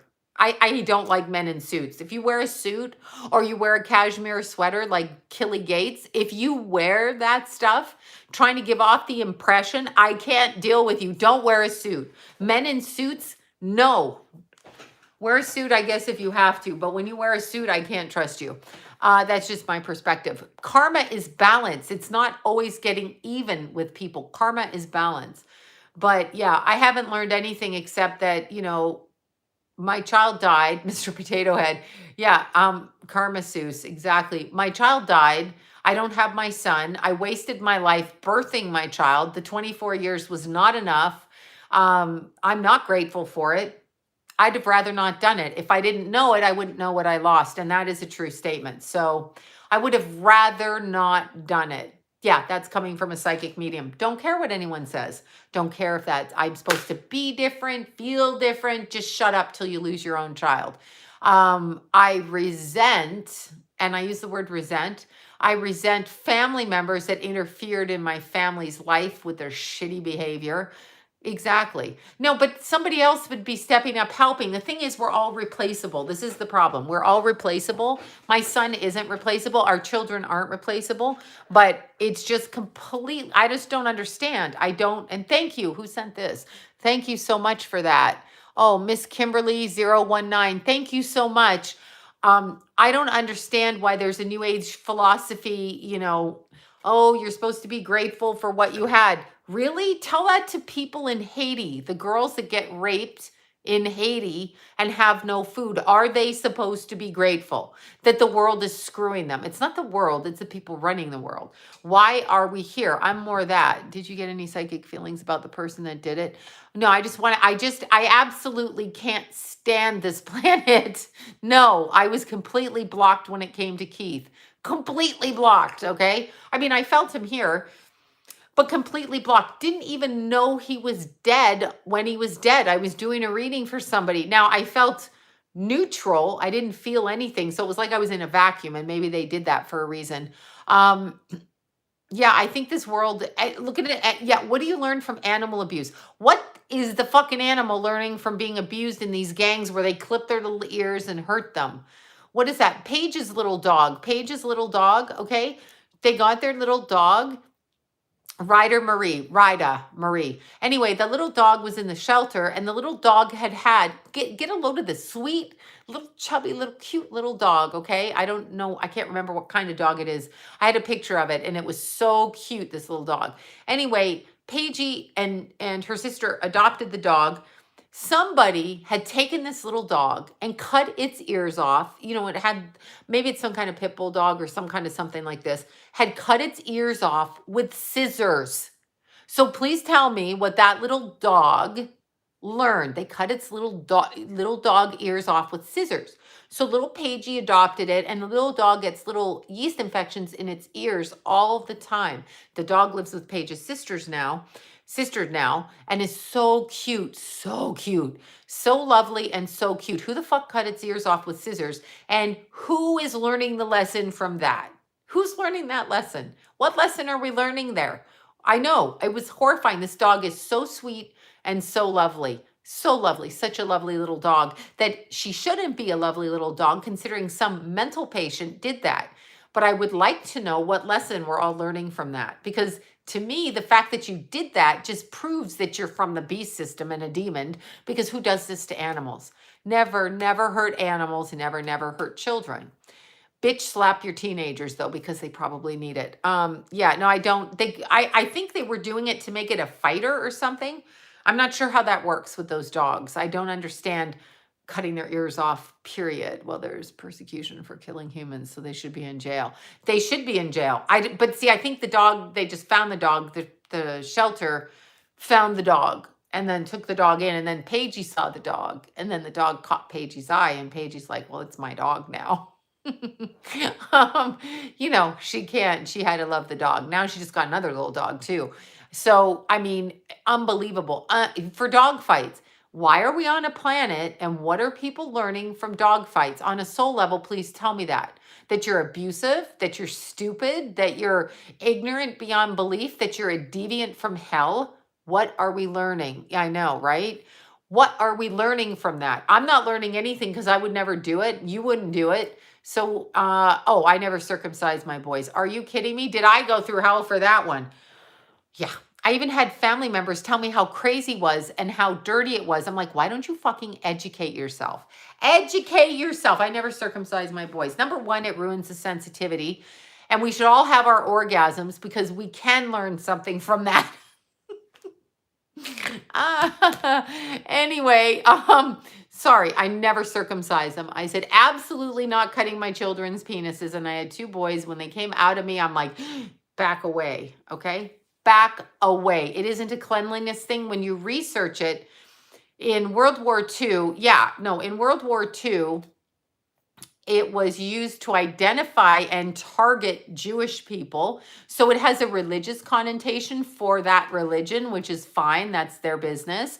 Although I wouldn't do it either. I wouldn't be that much into the religion to do that. But they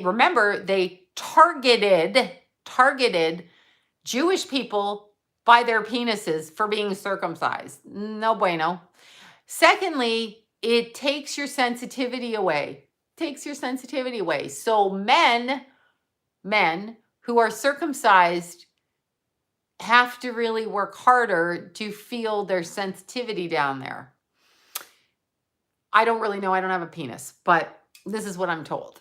And so also, little baby comes out. No, I don't speak Spanish. I wish I did. Little baby comes out. I barely speak English. Little baby comes out. So welcome to the world, little baby. Let me cut your penis. What are you doing with my fucking baby's penis? Right? They get deviant. They get more into porn, and because they don't have the same sensitivity. It is genital mutilation. That's the only thing it is. They used to cut our clitorises. Remember in Africa, there's so many women, they wanted to stop them. Same thing, they cut it.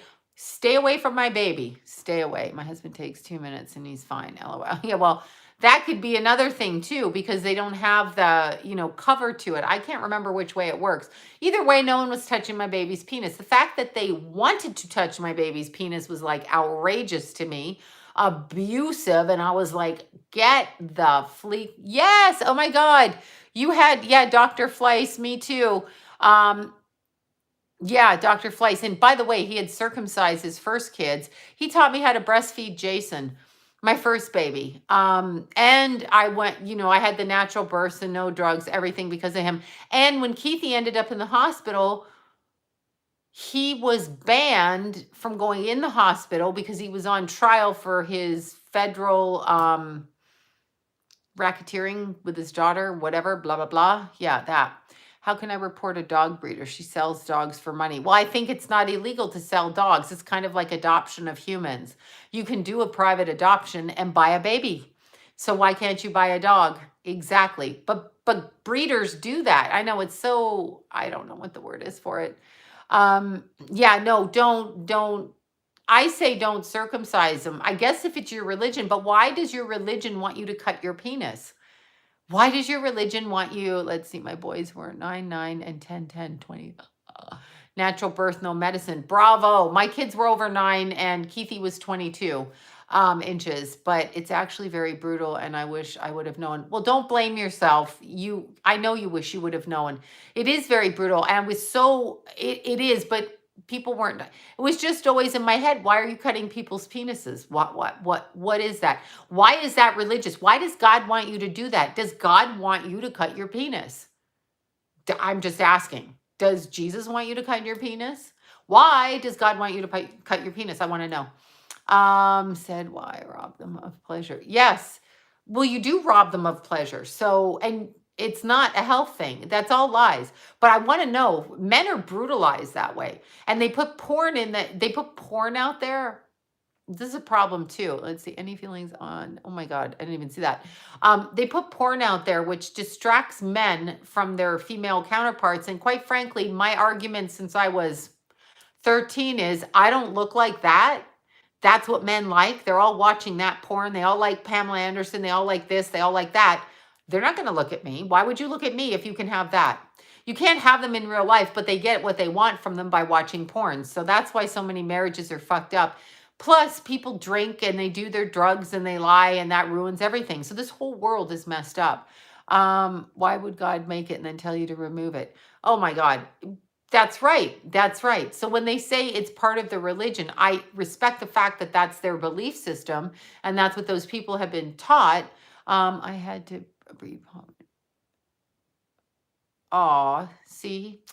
Yeah, when they do that, but why is your no, porn stars are gross. Well, they say they're gross, but I like the way they look. They look beautiful. I mean, as a woman, I can see why men like them. Their bodies are perfect. You don't see cellulite. They're in perfect shape. Their faces are beautiful. They're really beautiful women. We can't measure up to that. Women in the normal world can't. So like by the time you're 10, you're going to give up on relationships because there's no way you're going to fit in. That's the way social media makes you feel. It's always made me feel like that. I don't look like that. I don't look like that. And we get shamed for our natural appearance. We are shamed for it. Little kids are shamed for it. It's terrible. We're all, not that you can't alter yourself, you can do whatever you want. But what I'm saying is we are all like, it's also, no, I'm not saying like literally me, I'm saying, but every single one of us, we're not taught we're beautiful. Every single woman I've ever talked to as a client in my entire life sat down with face to face, okay? Except for some really strange ones, but most of them do not feel they have any value physically at all. They do not feel attractive. They do not feel, yeah, it is plastic surgery, whatever you're talking about. There is plastic surgery, sure.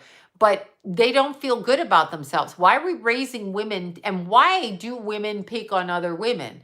It's terrible. Oh my God. No, I think the media always was. As a nurse, I saw it barbaric. I tried to talk moms out of it, but was reprimanded. Yeah, I couldn't. I was like, you're not touching my babies. You're not touching their little bodies. I didn't want them touching my babies' bodies. See? Yeah, I never felt attractive either. It has nothing, what was the, John Holmes. John Holmes. He died somewhere near Burbank, somewhere down here, murdered in a hotel room, I believe, which, and by the way, when you read his history, let's look and see when he died. When you read about John Holmes with the big, whatever, bravo for the big wiener, but apparently his female relatives were raping him because he had a big wiener. What is wrong with you family members? Don't touch your family members. Don't do it. That's deviant. Deviant. No wonder. And that is why he went into porn like that. I mean,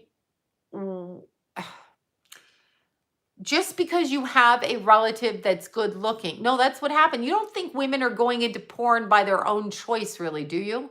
You have to research the porn industry, the sex industry, of which I was in as a young child. You don't go in, not a young child, a teenager, but you don't go into it because you have self-esteem or you have this thing. You usually go into it. Prostitutes are in prostitution because they were taught to take for money. You're going to rape me anyway, then I'm going to make you pay cash.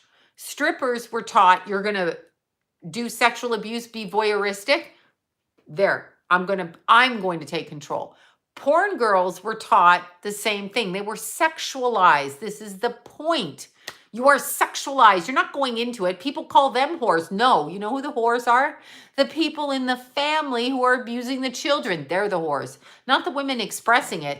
The women expressing it are expressing a trauma bond, okay? That's what they're expressing it. My bad. I thought you said John Hamm. John Hamm wasn't in porn, but I can tell you some John Hamm stories. Yes, I can, but I can't really say them because then you'll know who I'm talking about, who told me the stories. Anyway, no, John Hamm wasn't in porn, but I do hear he has a big one. Sorry. I hear that. I hear that from my friend that worked on the set. But anyway, yeah. Hey, bravo. I also hear he drinks a lot. Let's see, some porn stars are completely against. Of course they're against porn. It gets in the way of your man. And your man's not going to love you. He's going to go out there and do those Why do you think all these fucking men are choking women? Oh, it's okay to choke them. Loser, I know you were watching porn. If you come out, the women they call me, they're like, my boyfriend likes to his non-underwear wearing self, bless his. they go, my boyfriend likes to choke me and he won't stop. Okay, first of all, they're learning that on porn. Porn is about the abuse of women and the abuse of men. Most of those peoples are slaves. People in that industry are slaves to an environment of repetitive sexual abuse, meaning they come from it in childhood, okay? It is sick to choke, but they have hatred of women. It's so obvious. I'm not saying you can't go along with it, but it's a hatred of women. And a lot of men hate women because they're taught to hate women. They're taught to use women sexually. I'm not here to look the way that I look for a man. I'm here to look the way I look for me, whatever that means. Okay, so John Holmes. I think he was murdered, okay?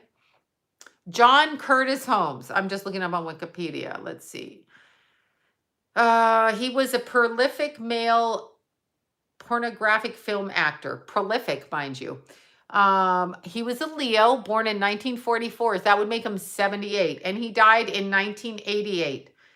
They say cause of death, AIDS. I thought he was involved in a murder or was around a murder. But see, the reason oh, that's a shame. Cause of death, AIDS. That's a shame. I used to like to be choked. I'm a reborn virgin now. Well, you can like it. It's supposed to, whatever it does. Let's see. What about the men who like to be choked? Well, yeah, there's a whole sadomasochistic thing that goes on too. And that's a whole control, dominant, submissive thing. And that's all fine if you want to do that, I guess. But why do you want to be that? Why do you want to do that? That's not the way the world's supposed to be. And we're not all agreeable to that. So for those who are watching that porn, don't try that shit on me if you come around me. That's all I'm saying. It usually stems from some sort of abuse on one side or the other. Either the person in control wants to be abusive or the person being submissive wants to be abused. Don't yell at me for saying it's just my personal opinion. Okay. Let's see. Case, blah, blah, blah. Let's look at him. Yeah, he looks like he was kind of high. Oh, he's got many names. There's like John Footlong. King Wade, Wizard of Wad, the Sultan of Smut. Okay, they just threw names on him, right? And if it's not consensual, no. But are you being manipulated into it being consensual? Do you love somebody so much? Because remember, manipulators come into a relationship and they say shit to you when you don't want to have sex to them, like, if you don't, I'll cheat on you. That's manipulation. You are being bullied into doing something. Dirt Diggler. Oh my God, I love Boogie Nights. Boogie Nights is actually really a gross movie, but Dirt Diggler, yeah. Holmes was best known for his exceptionally large penis. All right, so, all right, I'm just reading what it says here. This is on Wikipedia. It says, He was heavily promoted as the longest, thickest, hardest, and longest lasting in the adult film industry. Yes.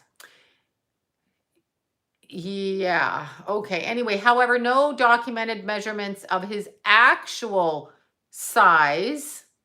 Okay. Oh my God. I had to cut that off. Good freaking God. I'm going to have to go back to that later. I can't.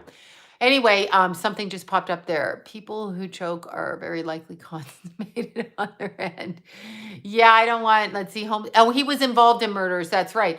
But ask yourself this, big eggplant hurt. Yeah, no, I don't want, I mean, bravo to him, but he can't help his body. But the point is, why are his relatives having sex with him? Bob Crane. Yeah, Bob Crane. I remember Hogan's Heroes. They made a movie about the Nazis in World War II, and it became a huge half an hour TV show. What is that? What is that? No, I mean, but see, what I'm saying is the only reason John Holmes found his way is because he was abused as a child and his parents didn't protect him. There you go. I got choked on my vitamins this morning. I know. I'm just saying, understand people in the sex industry. I worked in that industry growing up. People in that industry out of all, and this is what I heard from the men, okay? I'm just going to quote these stupid men in the strip clubs. Oh my God, sorry. Sorry if you go to the strip clubs. Okay, anyway, here's what they would say. No, the girls are going to college. The girls are working. No, you fucking idiot. The girls are telling you that so they don't fucking call you a whore or whatever. So they're telling you that to get more money out of your dumb fucking ass, you stupid mother effer. Oh God, what is wrong with me? What is wrong with me? But anyway, they would go, no, I knew some. They were going to medical school.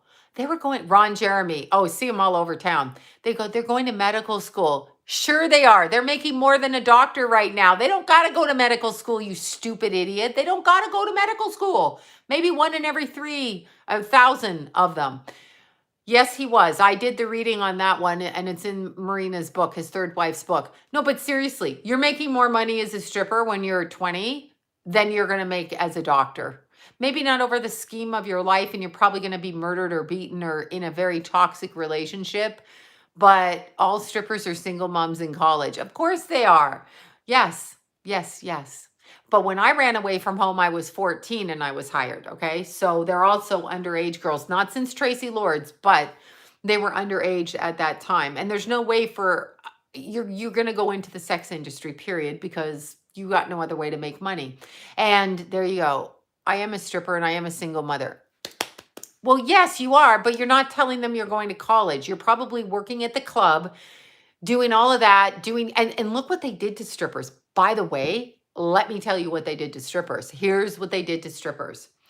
What they did to strippers, Melinda is a man, and so is Schumer's wife. And oh my God. Okay, anyway, here's what they did to strippers. Back in the day when I was an underage girl, naked in public, 14 to be exact, when I was doing that, I got paid, okay? I was the hair and makeup girl at the strip clubs back in the day. Bravo. We didn't have hair and makeup. We had to do our own. So we were we all got good at makeup, in our own way.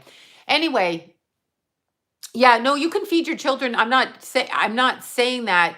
I'm not saying that you can't feed your children. My God, I love strippers. No, I'm not saying that.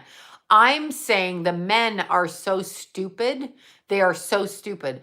In my hometown, a cop got it. Wait, I didn't read that. Anyway, here you go.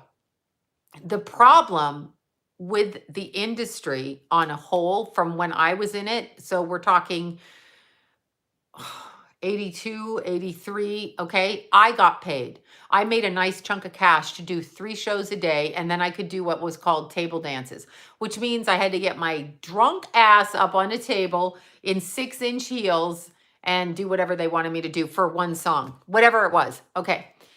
Flip around to probably 91 when I got out of the business, 91, right? Somebody saying I'm too old to strip. I'm not saying I'm a fucking stripper now, jackass. I was 14 and I was in it for 9 or 10 years. Anyway, what happened when I left, right? Yeah. What happened when I left the clubs is they started charging the strippers to work in the clubs because it became it become like, I'm not saying I'm stripping now, mother bleepers. I would never do that. But that would just show your addiction is like, and your abuse is right there. But the problem is the girls pay now to work in the clubs. But when I worked, I got paid or I wouldn't have done it. I'm not paying to work in your clubs. The girls pay.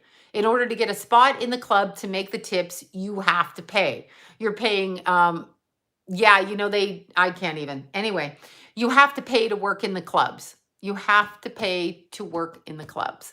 So, young girls, if you have to walk into a club to strip and you have to pay them, that's how popular it became. When it was like, you're a whore, you're a slut.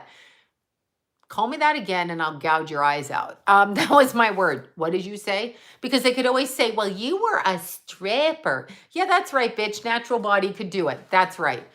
You got rejected. Bravo. That's awesome. Yeah, no, they have to pay. In the 90s, it became the club owners had such a clamoring of girls wanting to make money like that. There's a lot of beautiful women out there. A lot. I mean, come on. They got rocking little bodies and stuff.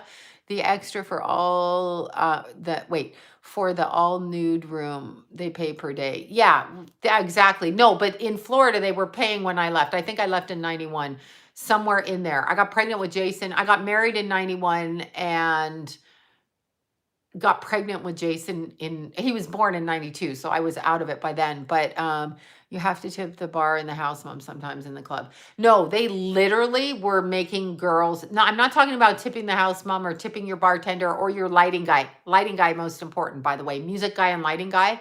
Because if you don't tip the lighting guy, you're all your jiggly shit's gonna show up. No, you need good lighting guy. Burlesque is a bit different. It's stripping in a different way. And I do have a 50-year-old friend that's a burlesque dancer. She's not all naked, but she's interesting to say the least. I mean, she wanted to do it. She started it in her 40s because she wanted to do it. Sleeping naked counts. Absolutely. So yeah, no, I'm not talking about tipping. You should tip people who help you make your money, obviously. I'm literally talking about in order to get a place to go up on stage to do your sets, they are paying now. That is such bullshit. No, you're making money off my ass. You're paying me. Sorry. So I'm glad I got out when I did because I can't. Yeah, I'd be like, hit those lights off. Yeah. Hit those lights, turn them down. No, actually a nice like red cover over the light can cover up, You don't want neon white lights. You don't want to like neon like sun outside. Oh, hell no, you don't want that. No, you don't. The last time I did a guy, he started choking me and I was like, what the fuck? He's been watching porn if he's choking. It's such an obvious key that they're sex addicts and they watch porn. That's why they're always sticking shit up themselves and doing all that shit. They're watching the porn, where the porn is just debased. Understand sexual freedom is a great thing, but you're also opening up yourself to the other person's energies. Let's see, wish it was safe for women to do all this. It's not safe. It's not safe for a lot of stuff. It's not safe out there. I mean, I was protected. I had good people. I had people walking me out, Yeah, I used to strip. I had to pay 25% of what you made. What the fuck is that? No, this body, your body, his body, her body, those bodies, okay? Those bodies are making the money for the bar, for the weirdos buying the drinks, etc. Right? No, it's true. I used to get, okay, I'm going to tell you a story. I used to get so drunk in Toronto. That's where I started. They have sex shows in Toronto now. Now people go up on stage and fuck each other. And there's a club in Toronto that does it. I haven't been there, but it happens. That's in Toronto. But they're locking you down in masks, but you can fuck on stage. That's right. Okay. I said it. That's Toronto, Canada, Ontario side. Yeah, they do. They have straight and gay sex acts on stage. Yeah, that's right. And you can go and you can put your drink down there and you can watch it live. Now, what are you doing in there when you're watching it live? The same thing you're doing in there when you're at home watching it? Oh my God. Yeah, I know. I don't know. They have those in Germany too. I guess it's fine, but what it does, it detaches you from the family, right? Stop the insanity. No, it's true. My boss in Toronto furious when I started stripping. He hired me as a waitress, where you had to wear a little bathing suit and high heels and go, hi. And you know what I loved about it at the time? The club held 600 people. 600 people, okay? Upstairs, downstairs. 12 waitresses in the club. 12 waitresses, or maybe 14. Anyway, the waitresses did not have assigned sections. So you somehow had to get the men's attention when they came in, right? To get their drink order. I'm talking as a waitress. So yeah. Anyway, it was pretty fun. So they used to have those live shows in San Francisco. Exactly. So you had to get the guys, you know, like I had this friend, Colleen, and she would be like, hi, sweetie. And she would like do it to get their money. She was like crazy. Okay. And I was just like, God, okay, she's gone over there. I can go over there. And I would kind of just go around, and so they wouldn't set tables. So it was like kind of fair. You either got the order or you didn't. However, you did it, right? So you made your money, you focused. All right. Having said that, I decided to get up on stage. So I was a bikini barmaid in the early 70s. Yeah. See, so I probably was drinking a little bit much by the end of a shift, because I came in during the day. So I did one set at 10 a.m. Yes, there were men down there at 10 a.m. from all wearing business suits. This is where I got my tremendous dislike of men who work in corporations wearing suits. Yeah, they're pigs. Okay, not all of them. Sorry. That's a generalization. Sorry. Then I had another set a couple hours later, and another set. Now I could either go home in between or do table dances or go shopping or whatever. By my last set, I was usually so drunk they could never get their money's worth, because I got paid as a dancer to come on, like it's feature dancer kind of thing. So they built a shower. The shower was in the ceiling. You could walk into it from the second floor, and I could shower, which would sober me up, and then I could go home. Boom. Okay, that's what I did. Anyway, I don't drink anymore. Not because I can't, just because I choose not to. But it was very, very hard. It was very hard. It was hard. Ranger, yeah, there you go. It was very hard. And there were a lot of people, let's see, be successful in this industry. No, you can't drink or do drugs. They're all on drinking or do drugs. If you're empathic or psychic, okay, my body is best viewed with Cool Whip on it. Yeah, I'll tell you the Nipsey Hussle story in a bit. But listen to this. If you're in a club, and understand if you're empathic, which a lot of these strippers were, they've been sexually abused as children. They've come from violence in homes. I talk to them. I know this. Some of their parents sold them for sex. Some of their parents sexually raped them. Some of their relatives raped them. That's why you're in there to begin with. That's your level of thought, okay? I don't care what anyone says. People can say they're in control all the time. No, they're not. My roommate in Florida was Leah Remilly's sister from her father's side, okay? Christiana was my roommate in Florida. So, you know, whatever. Oh, absolutely. I wasn't human trafficked. I trafficked myself right in there. But that was my experience. I spoke to them. I worked in it. I was in there for almost 10 years. So that was my experience, okay? Now, imagine if you're empathic and you're sober. And I was sober a lot of the time, but until when I came to California, I was pretty much sober with it. But when I was very young, it was different.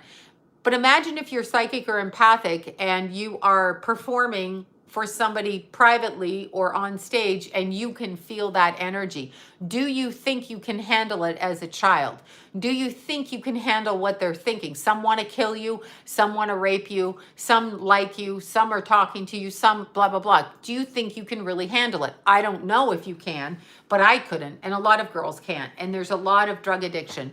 There's lifelong, because you are in a trauma bond, because you are working in there. You're not in your power. You think you're in your power because you flipped that script from your childhood and you're over here. So there is a lot of energy. It's very, very hard. How do you know they're empath? Well, because they pretty much, I mean, I was. The reason you know you're empathic is because you're in there, you can feel their energy. You can feel people's energy in there. You can feel their energy. And there's a lot of sick people, and there's just, why do you want to subjugate, let's see, Sloan, are hypersexuals empathic? I think they're coming from abuse too. I'm sure there's the same quality of empaths in every hypervigilance, exactly. I suspect there's the same amount of empathy in every group of people, whatever it is that you're doing. I was caught so off guard. Yeah, no, I saw some sick shit. I mean, you have no idea some of the stuff. I was like 14 and 15. I was like, what the actual hell is going on at that table? Like so much stuff. And by the way, in Toronto, some of my young men, yeah, of course, hypersexual trauma, usually in most cases, correct. Um, but the house, or how do I word it? In Toronto, we had a house man, not a house woman or whatever, like a club man that watched everything. And he was a former seamstress, obviously gay, and also a pedophile. Because every time my young friends would come to walk me home, 15, 16, 17, he was all up in their space trying to pick them up. It's a sick industry. Yes, I ran away from home at 14. I was 2 months out of turning 14. Where was I going to work? Yes. And I was hired. When I came to California, I was 20. When I was 20 and I applied, and it was at an agency called Jim South. It was a management agency for porn, for strippers, for naked pictures. It was all of that. Yes, I will. Anyway, Tracy Lords had just got busted at the time. So all of that agency's pictures, people were being interviewed, and I was 20, and so I could make my own decisions. I couldn't drink in this country, but I could in Canada, but I couldn't here. Anyway, so they started to tap down on it when Tracy Lords got busted, and I believe that would have been around 86, because I came here in 86, and that's when the police did that. So there you go. I have no shame over what I did. My family would like me to shut up about it, and they would like me to, they would like to use it against me. But you have to understand, that children that come out of a sexualized childhood are going to do that. Children that don't deal with their trauma are going to do that. It's going to be a problem, and drugs and alcohol are usually involved in the home environment with a mother that's avoidant, or bringing in a shit ton of boyfriends, or even complicit, or a father that is in a higher up and somebody wants to fuck the kid. That's all I'm saying. Tracy is a food actress. Okay, I don't know who Tracy the food actress is, but no, it's true. I mean, I lived it, so that's the truth. I'm friends still with the girls. They've all come from, yeah, I'm totally sober, but you can still be abused in a sober home. But I think it's probably harder. You're probably a sociopath at that point if you're abusing your kids. You're probably a sociopath, right? So, yes, it's a trauma bond. Once you free yourself from the trauma bond and you realize you're going to be alone, you die alone, you're born alone.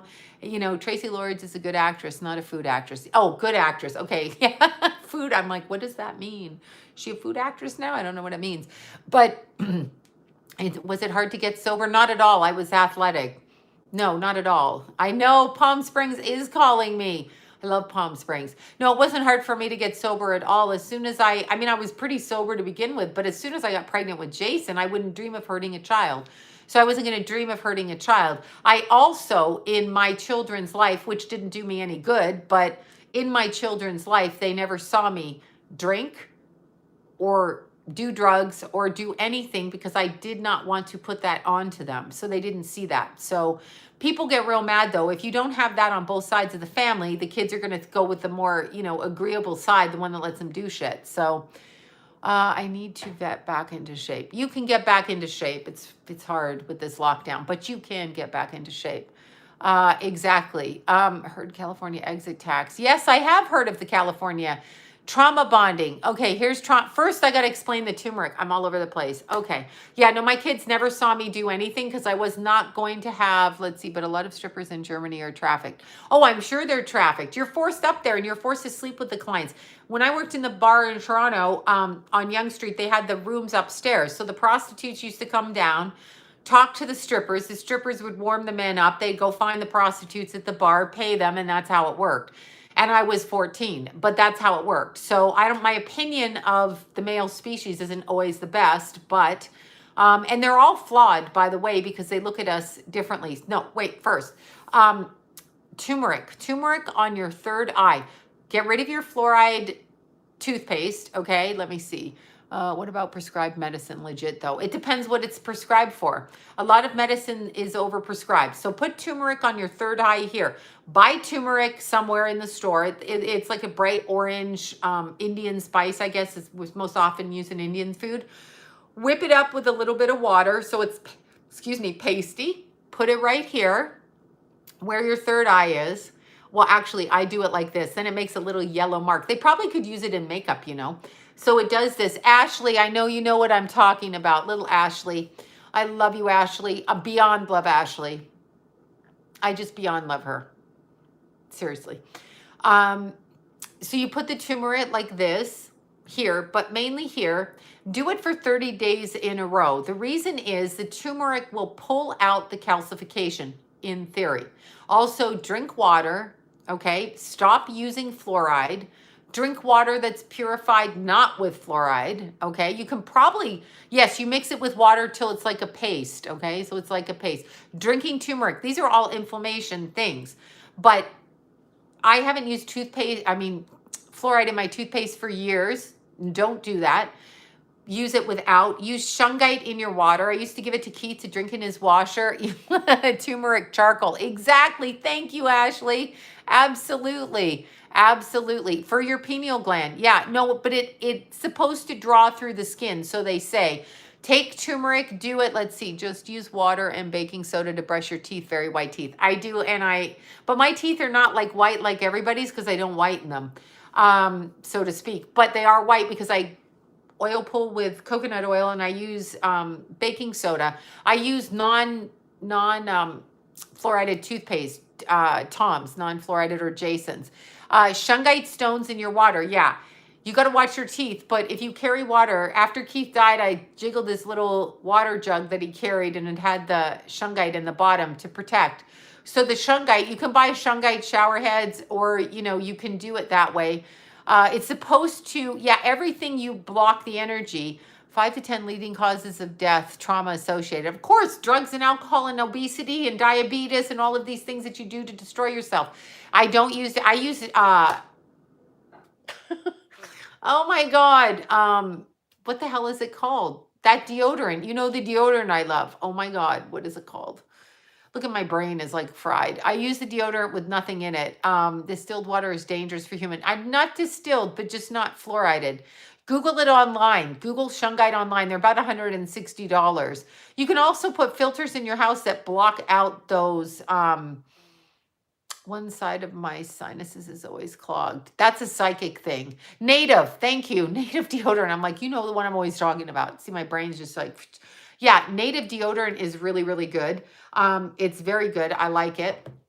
Super good. Citrine. I wear things now. I rearrange my crystals. I clean. Hold your phone away from your body. Yeah, these are what I'm using now. I do use my other headphones, but I usually have this and I plug this into my purse. My phone's in my purse and I use these.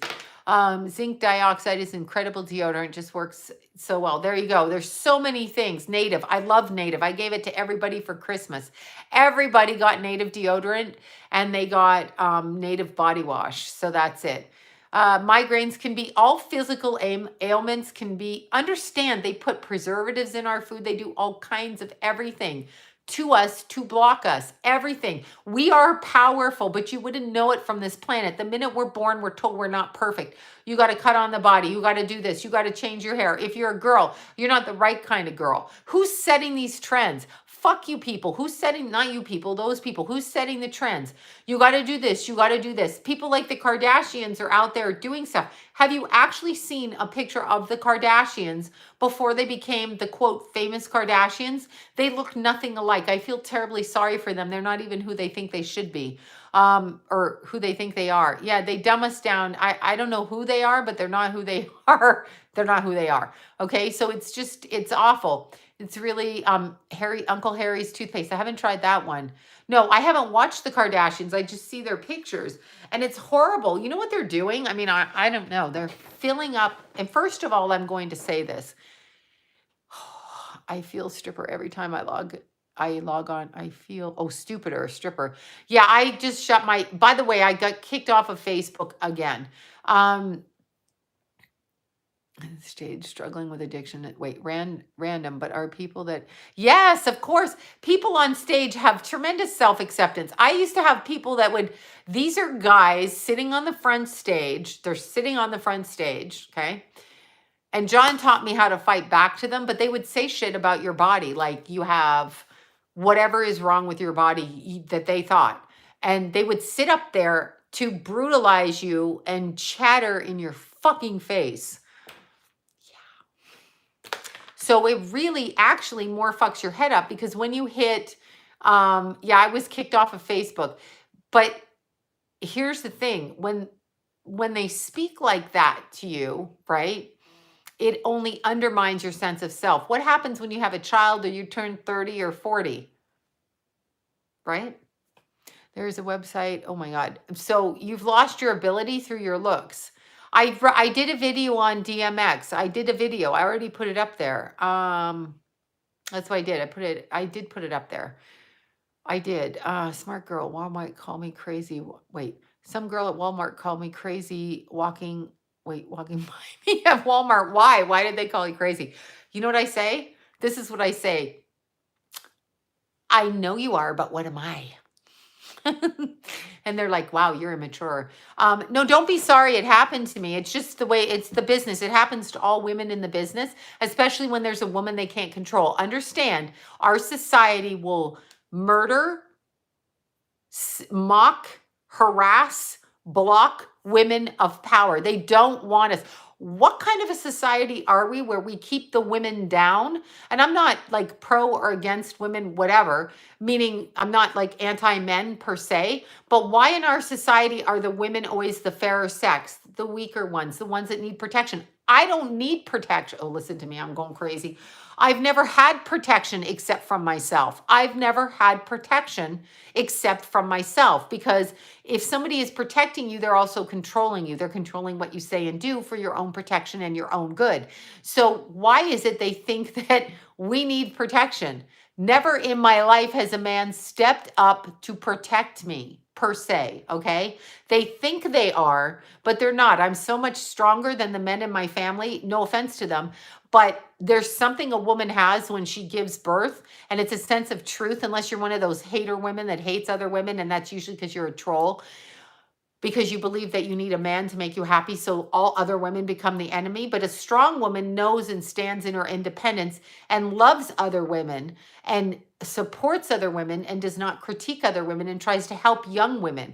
You know, when you're an older woman my age and you're out there and there's another woman your age, okay, so there's two of you, and one of them is not nice to younger women, you know she's a jealous bitch. And that's horrible. Do you women remember that when you were younger? And when you were all cute, like they tell you dress cute. They tell you keep your weight down. They tell you do your hair and put your makeup, wear perfume, and then they mock you for it, harass you and brutalize you because you take care of yourself. Oh, you're a slut. You're a whore. What the fuck are you doing? What kind of fuckery is that, right? What kind of fuckery is that? But you remember when all you ladies were young, beautiful young ladies out there, all of y'all, and you walk in, right? And you would see somebody, like the men's faces would light up, some of the women's faces would light up, and then you would see that bitch in the back of the room. Usually a woman going through menopause or in her 30s, realizing that men like young women, they don't like older women. Anyway, usually looking at you, and you would get this look. Tell me if you remember this. You would get this look. They'd be smiling and all happy. You'd walk in the room and they go like that. That look on those people fucking made me crazy. Made all the time. Beautiful. I don't do that. The more my boys brought home, and they brought home Paigey, Kenna, and cute, they had cute little girlfriends, always in little clothes with the cute little bodies. You women are my friends, like super cute women. I'm never going to look at you. We had our chance. What the hell are you bitches, these bitches? Yeah, or they look up at you and down. Oh, you look up and down. Get the fuck away. Take your eyes before I slap them outside your head. Oh my God. So annoying, right? Yeah, I did the video on him, honestly. Still happens because I'm not married or have kids. Well, then you know what you are, what they're calling you, please. Oh, they skinny shame, they fat shame, they blonde shame, they boob shame, they ass shame, they color shame, they hair shame, they curl shame, they makeup shame, they all kinds of shame. Fuck them and their shame. So women who can't applaud younger women, fuck them, because as a woman, you have a responsibility to your younger self to heal the trauma from the bitches you ran into by elevating beautiful young women up there and helping them develop. That is your responsibility. My God. You don't compete with women. I know. Oh God, did I hate them?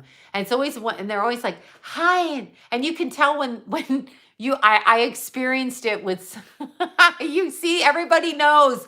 Fucking bitch, I'm never that woman. I'm gonna love you up. If you're a beautiful young woman, I'm gonna say you are really gorgeous, and I bet you're smart too. Like you are gorgeous and smart.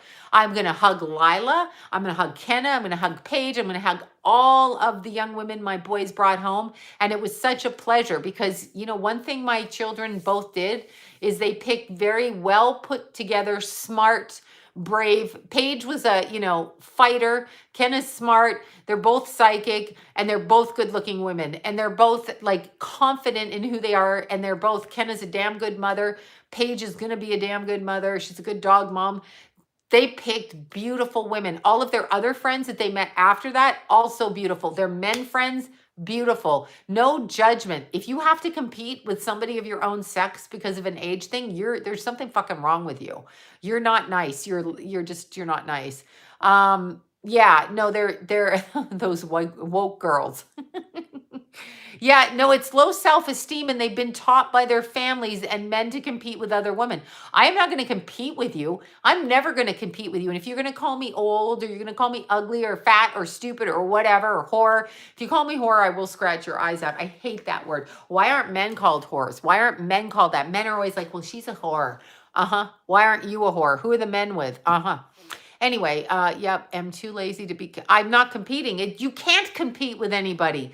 If your boyfriend's looking at a tall, dark-skinned woman and you look like me, you can't compete with that. What's that? No, right? I know woke is a joke. Yeah, it is. There's the woke thing is just the biggest crock of crap.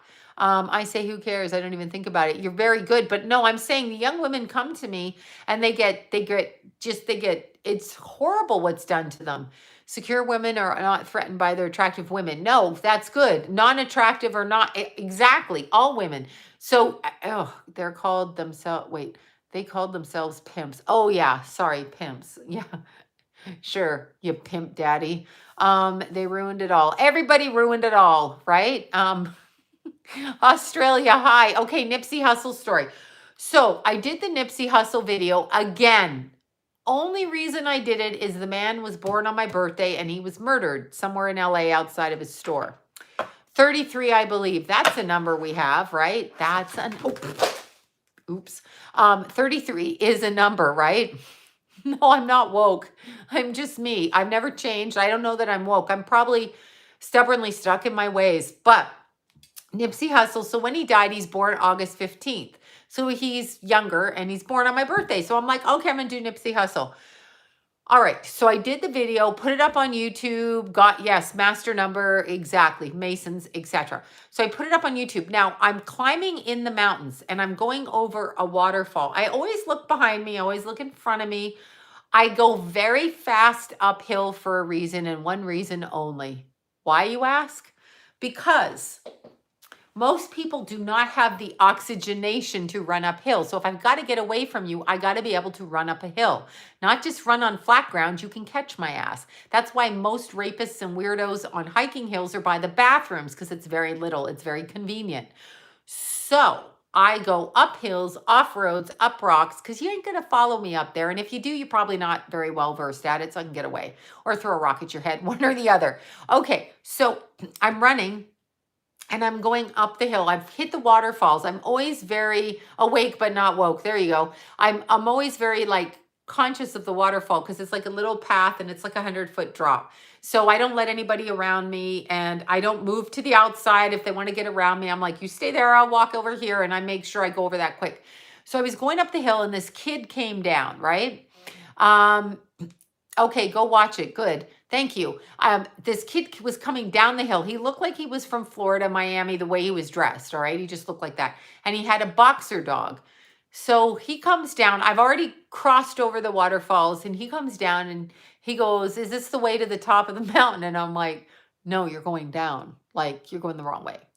So I'm running up the hill and he's like, can I go with you? I'm like, yeah, I'll take you to the trail. Meanwhile, there's a lot of like, usually there's no one on this part.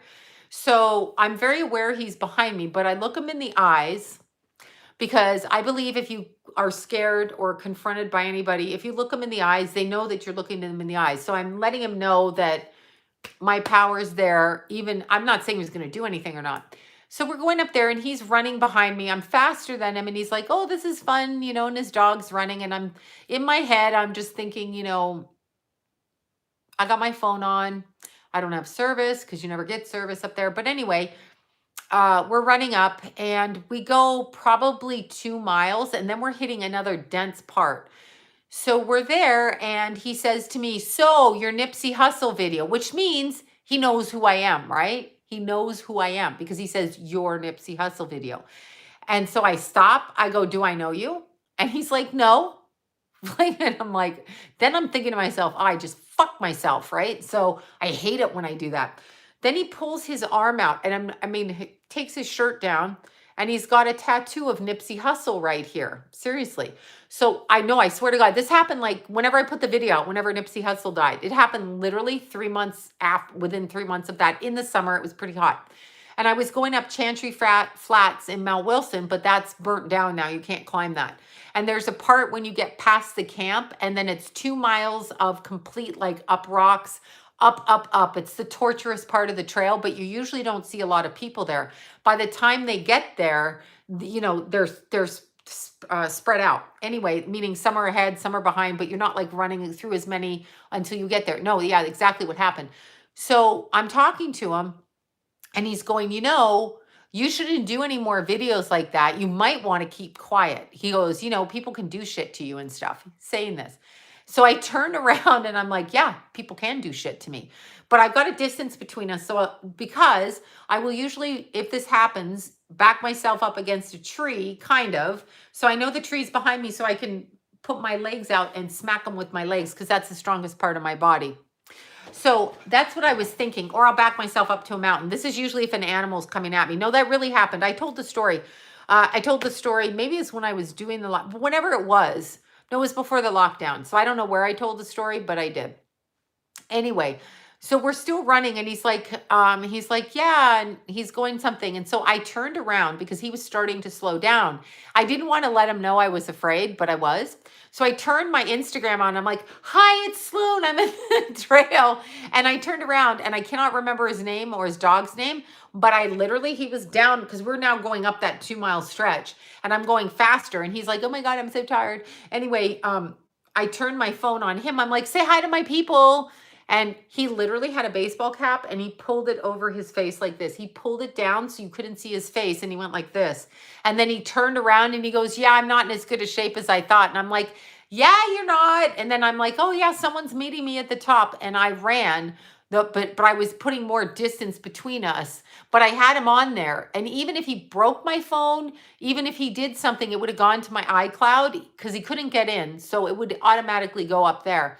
So I did that. And then, yeah, that was it. No, it's happened to me a few times. I ran in when the park was closed, but not for lockdown. It was the year before that. It was closed for rain and the side of the parks and they didn't, whatever. No, once I hit an uphill, I'm going to pass a lot of people because they think they can catch because of course they're 20 years younger, 30 years younger. I don't even know how old he was.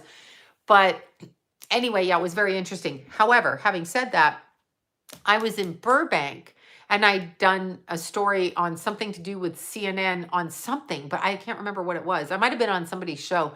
Anyway, it was when Anderson Cooper and Andy Cohen was having his baby with the surrogate. So I snuck into the park. It said, don't go in the park, hazardous, dangerous. And I was like, yeah, I'm going to climb up here anyway, because they're talking about rain and natural stuff. So I get to the top. This is Burbank. I get to the top. I'm going down the back. I hear footsteps. The whole park's blocked. I'm not running into anybody up there, which is good. But then I'm hearing footsteps. So I'm in the middle part down. So the flat part. So it goes up and then it goes down and then it's flat and then it goes down. Can you run with a gun? I'm not afraid. They're going to do what they got to do.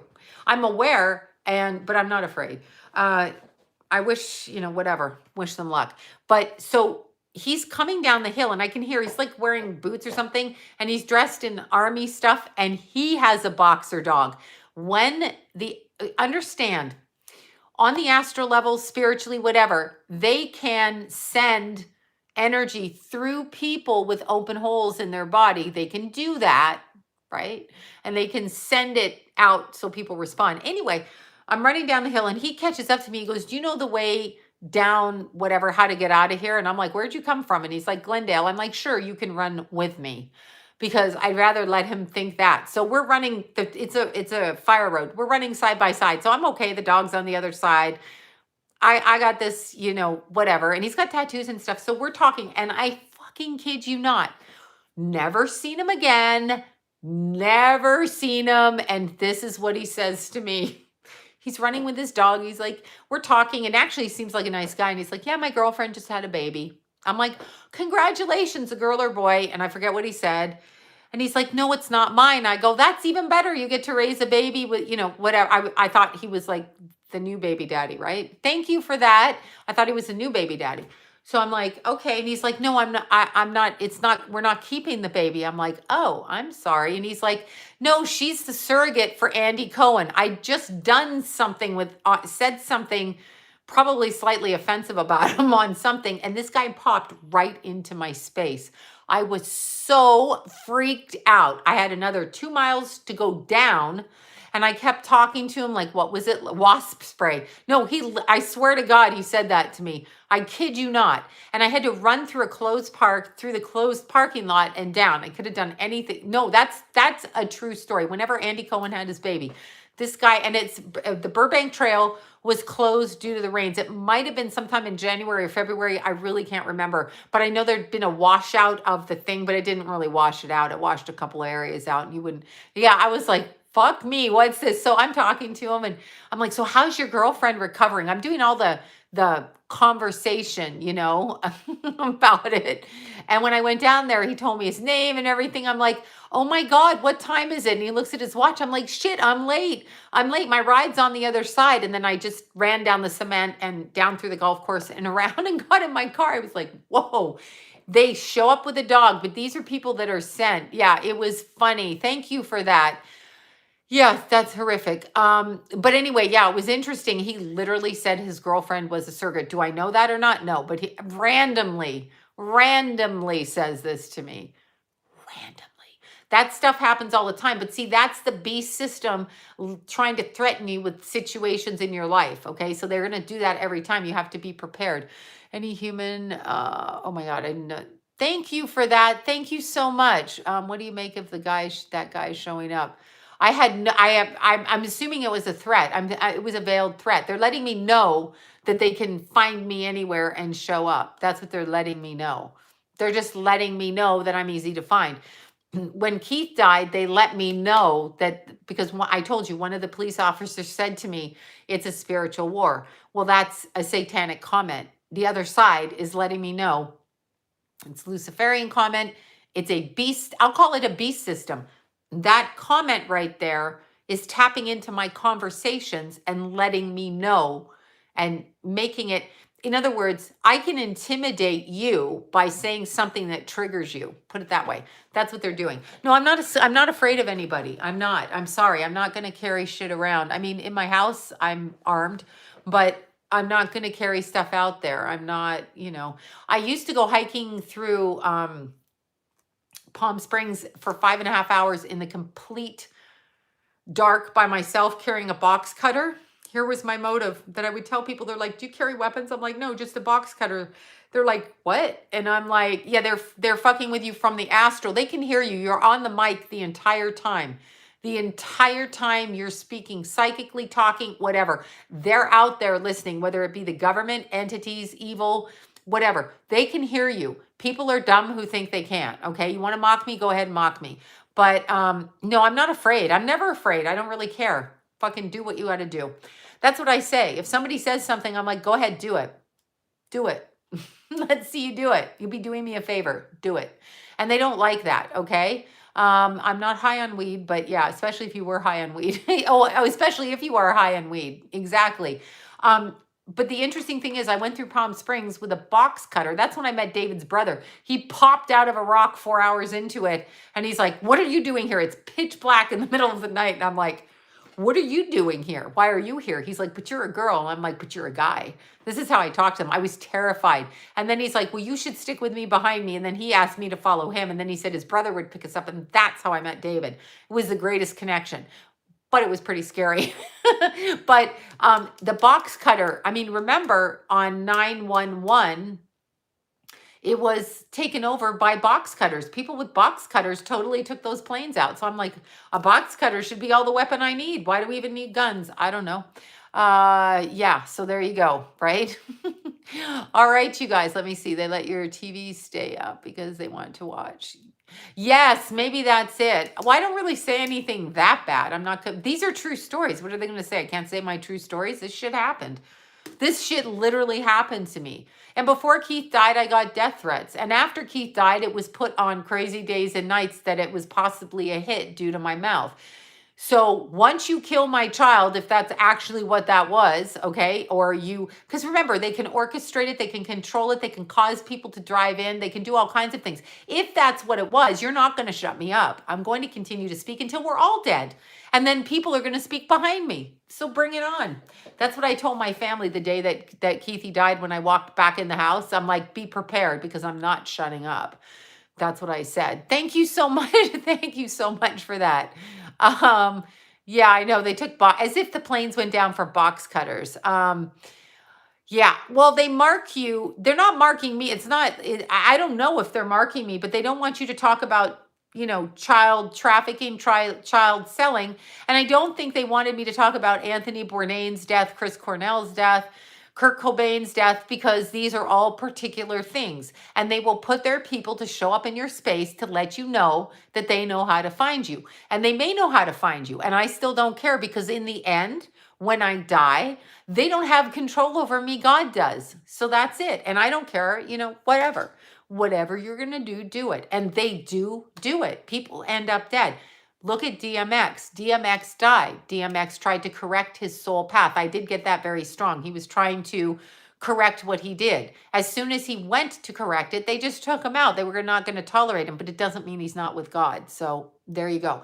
Chris Cornell, thank you for that. Chris Cornell's death was very interesting because at first when I read on it, and I read on it for somebody who knew him, oh my God, I got to open up another channel to talk specifically about Cappy.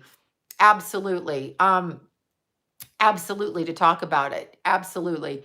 But Chris Cornell's death was so confusing to me. Okay. Yes, I did see it. Thank you. It was so confusing to me because I could hear, I don't like that he was bad to dogs. I could hear the suicide element. So let's look at it this way. Let's say you are slipping off the wagon. I'm freezing in here. You are slipping off the wagon and you're taking some drugs, some pills, whatever. And somebody surprises you from behind and kills you, right? And you don't know what happened because you're high or whatever. And you keep feeling the energy of the whole world. Suicide, suicide, suicide. Him and Amy Weinstein thought the same thing. So when Chris Cornell's energy came through, his head was shut down like this. It was suicided, so to speak. So it took him a while to realize what happened to himself because he was absorbing all of our energies. Like, no, he didn't. I did the video. That's what I'm saying. I did the video. I did it. Now, I was on a radio show with Clyde Lewis. I cannot remember the name of his show. When Tracy Twyman got murdered. I'm sorry. The call came in. She shot herself. She stabbed herself. She hung herself. She was researching Isaac Cappy. She is now dead. And I was on the show with her coworker that night. I saw what happened. I will have to do a video on that. I'm going to do it on a different channel. That's what small shank in the car. Yeah, box cutter.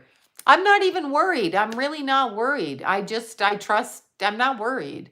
Yeah, he's going to shut me up about Sloan's video. Wait, shut me up about... Why did they shut you up? Yeah, no, I know. You know what? You can shut me up all you want about Cappy, but he was murdered. He's not in witness protection. He's not in witness protection. Now, he's in a different dimension, which can feel like he's alive, but I don't know. Yeah, they're suicided. Right. Yeah, they're exactly. See, why would another channel shut anyone up about talking about what I'm talking about. Oh yeah, there, Clyde Lewis. Yeah, it was his show. Like, why are you beefing with me? I can say whatever the fuck I want to say. You, another channel of nobody, don't get to talk. I know, I think that guy, that Phoenix Enigma, tried to ask me to do an interview on a show, but I never read my emails after Keith. Ground Zero. Yeah, I didn't read my emails after Keith died. So, I'm still not reading them really. No, I saw what happened to him. I saw what happened. Keep in mind, if you're driving your car like this and they tap into a mind frequency, people think it's not true, but it's true. If they Tracy Tubman came through to me just after you mentioned Cappy, and then you answered before you got a chance. Oh, there you go. Yeah, it's fascinating. Tracy's pissed. She was murdered. It was straight out murder. I don't care. I can say what. Why can't I say what I want to say? Why can't I? Anyway, owls, they come through to your energy and they come through and they twist a wire. They make the washing machine go faster or slower, and suddenly you're left and you're running somebody off the road like my Keithy, and you're like, I don't know why the fuck I did that. Totally get it.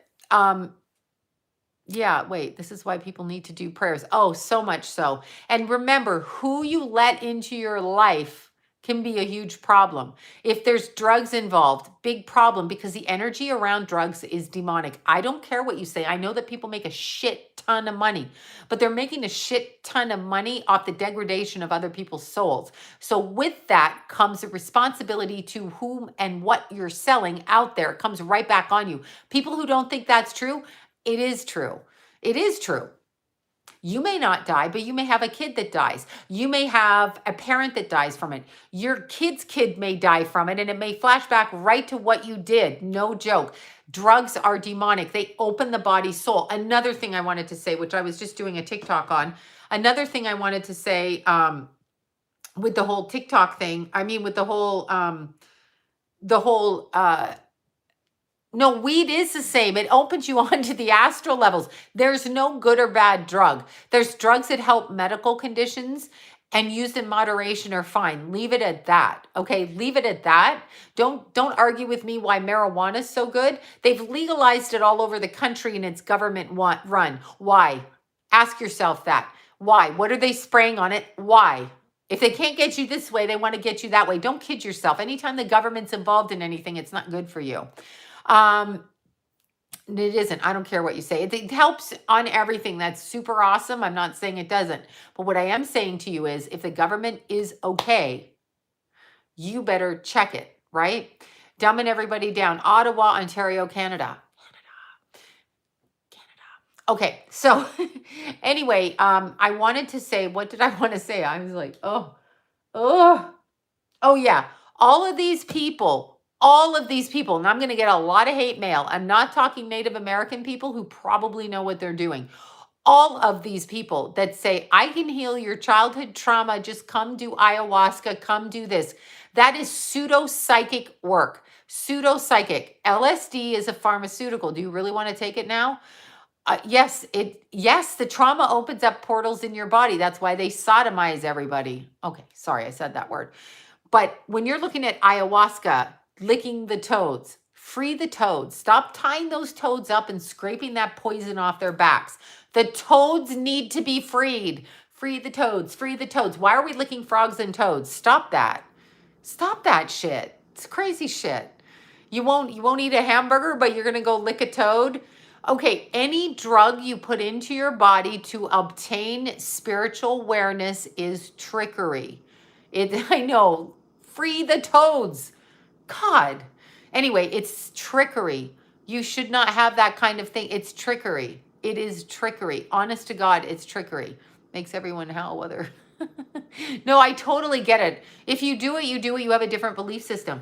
I feel you should not need to do drugs to become spiritual. You can do anything you want. That's not how spirituality works. You do not have to drug yourself to connect to the other side. You can, you don't have to, is what I'm saying. Yeah, I would rather buy my weed from Carlos. Yeah, if Carlos is growing good weed without who knows what they spray on that shit, right? Who knows? There were people murdered down here at the weed shops. I mean, they're getting murdered. I mean, it's big drug cartel money. Why do you think the government's involved? I'm making noises again. The way to heal trauma is to speak about the trauma. Whoever abused you, acknowledge it and speak it. Don't hide it and don't keep secrets. I was told by several family members this week and friends of family, okay, I was told this. I was told we were only trying to protect you. We didn't want to let you know this. We didn't want you to think bad of this. You are controlling your own agenda when you say that to somebody. So anybody that says, shh, we shouldn't speak about this because we don't want everyone to know, they're keeping you in secrecy. Denial and secrecy are the enemy of truth. Denial and secrecy are the enemy of truth. Speak your truth. If you have a trauma, speak it. Write it down, acknowledge what it did to you. Once you're aware of what it did to you, perhaps you could find a counselor that specializes in that particular kind of trauma, whatever trauma it is, whether it be sexual, violent, alcoholism, whatever it is. Then you have to recorrect your thinking. The reason you have to recorrect your thinking is because in the middle of a trauma bond, which is if you grew up in an alcoholic home with a person, my step-grandfather was a pig. Yeah, see, right? I'm sorry. I know what you mean. Thank you for that. Thank you all. When you grow up in trauma, your mindset has been changed to somebody else's coercion because that's what they're doing. They've taught you to keep quiet, secrecy, hide things, one parent, alienation against the other, secrecy, and the trauma continues. You need to speak it. I am this. I've always spoken mine. That's why I ran away from home. Nobody would listen to me. I've always spoken mine. I wrote letters to everybody in the family. I said it out loud. They all tried to shut my mouth. I literally had my parents cover my mouth with their hands, cover and drag me off. I wouldn't stop speaking. I couldn't. I would kicking and punching. I couldn't. You have to speak. And just because somebody has shame and their shame is their shame. See, look, there's lots of runaways here. Y'all know, see, you all know why you ran away. You all know it. There's some sort of trauma going on. Nobody's running away. I used to always hear, oh, you had a little boyfriend, you ran away from home. No, the fuck I didn't. Shut up with that dismissal of what I'm telling you. Don't let people dismiss your trauma. No dismissal. 14, same as me. And I'm sorry, Amber. But we're not indoctrinated. There's that. I have no shame over who I am or what I did at all because I don't continue that pattern. And there, see, look at all you little runners. We need a runner club. Look at on here, all these beautiful runaways. Parents are ridiculous. They're ridiculous. My Jason ran away, but then he came back and he never left. I'm sorry, it's true. The toads have poison on their back and it makes people high and then they process their childhood traumas. It's bullshit, actually. You may think you're processing it, but it's also not good for your spirit body. And people don't understand that, but you know, I'm not going to argue it. Yeah, parents don't care. They don't. I did. But you know what? If you have parent alienation and you have all kinds of things where they disagree with you, you're going to cause trauma anyway. But you got to speak your truth, speak your trauma, tell people. You also have to really, on some level, you have to go to counseling, exercise, and you have to unlearn what you were told. Most kids of trauma are taught that they're shit, that they don't count, that they're worthless. Especially if you're sexually abused, you're going to have no self-esteem. You're going to have abandonment issues. You have to label your trauma. Do you have abandonment trauma? Do you feel that if you're not good enough and you do everything and kiss everyone's ass? Yeah, I got married, same thing. Twice, actually. Anyway, yeah, and you just build, if you don't clear your bond, you will marry it, date it, birth it, in-law it, work for it, whatever it is, friend it. Yeah, so you have to, I don't fight with anybody anymore. Here are my words. Don't talk to me that way. Scapegoat, exactly. Family scapegoat, exactly. All the way through, but you tell them not to talk to you that way. Don't fight with anybody. That's part of the trauma bond. They want you to fight. Here's what you say, and I say this all the time. 2 people in my family that I love, when they tell me that the way I think isn't right, that's always a favorite. of Aries type people. You're wrong. It's not right. I don't care if I'm wrong. It's what I fucking think. Well, it's this way. I'm sorry. Who told you what you say or think matters? It doesn't. So make your decisions based on what you agree with. Make your decisions based on what you agree with. Get your counseling and start learning how to set boundaries. Start learning how to set boundaries. It's very hard. I'm in my 50s doing it. So it's very, use neem toothpaste too. Abandonment trauma. This is it. This is how I felt with my kids, and then Keith did abandon me. He died. But this is how I felt. No matter what they did, no matter, you know, there you go. There you go. No matter what my kids did, no matter how horrible or whatever stupid teenage shit they did, I was always apologizing to them. I was so afraid they wouldn't love me. So afraid of that. That's inbred from being told you're not good enough. If I'm setting a rule, like you can't sell drugs out of my house, stop doing that in my driveway, don't drink and drive, shit like that, I shouldn't have to worry about whether you love me or not. And if you're my child and you're going to play that fucking game with me, then maybe you should just go play that game somewhere else. So yeah, you do get dismissed, but you eventually have to, I made sure no one, yeah, I did too. I was always like, get away, especially with their sister, creepy sister, older sister, really creepy, really fucked up. Anyway, sorry, that popped out. Anyhow, all of that. There's family members that will abuse your children. Like I said, she breastfed Jason. Oh, wrong child. But anyway, she breastfed my young child when he was a month old. Who does that? That one you kept away from my kids. Nobody else. Why don't you participate? Why don't you do this? Because that's abusive right there, and I'm dropping a bomb on it. I'm dropping a bomb on it, whether it's in your family or not. Don't fucking do that to a child. That's sexually deviant and abusive.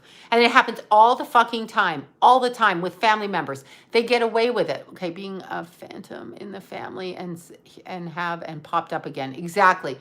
They get away with it because people say, it's your family. That's my daughter. They would never do that.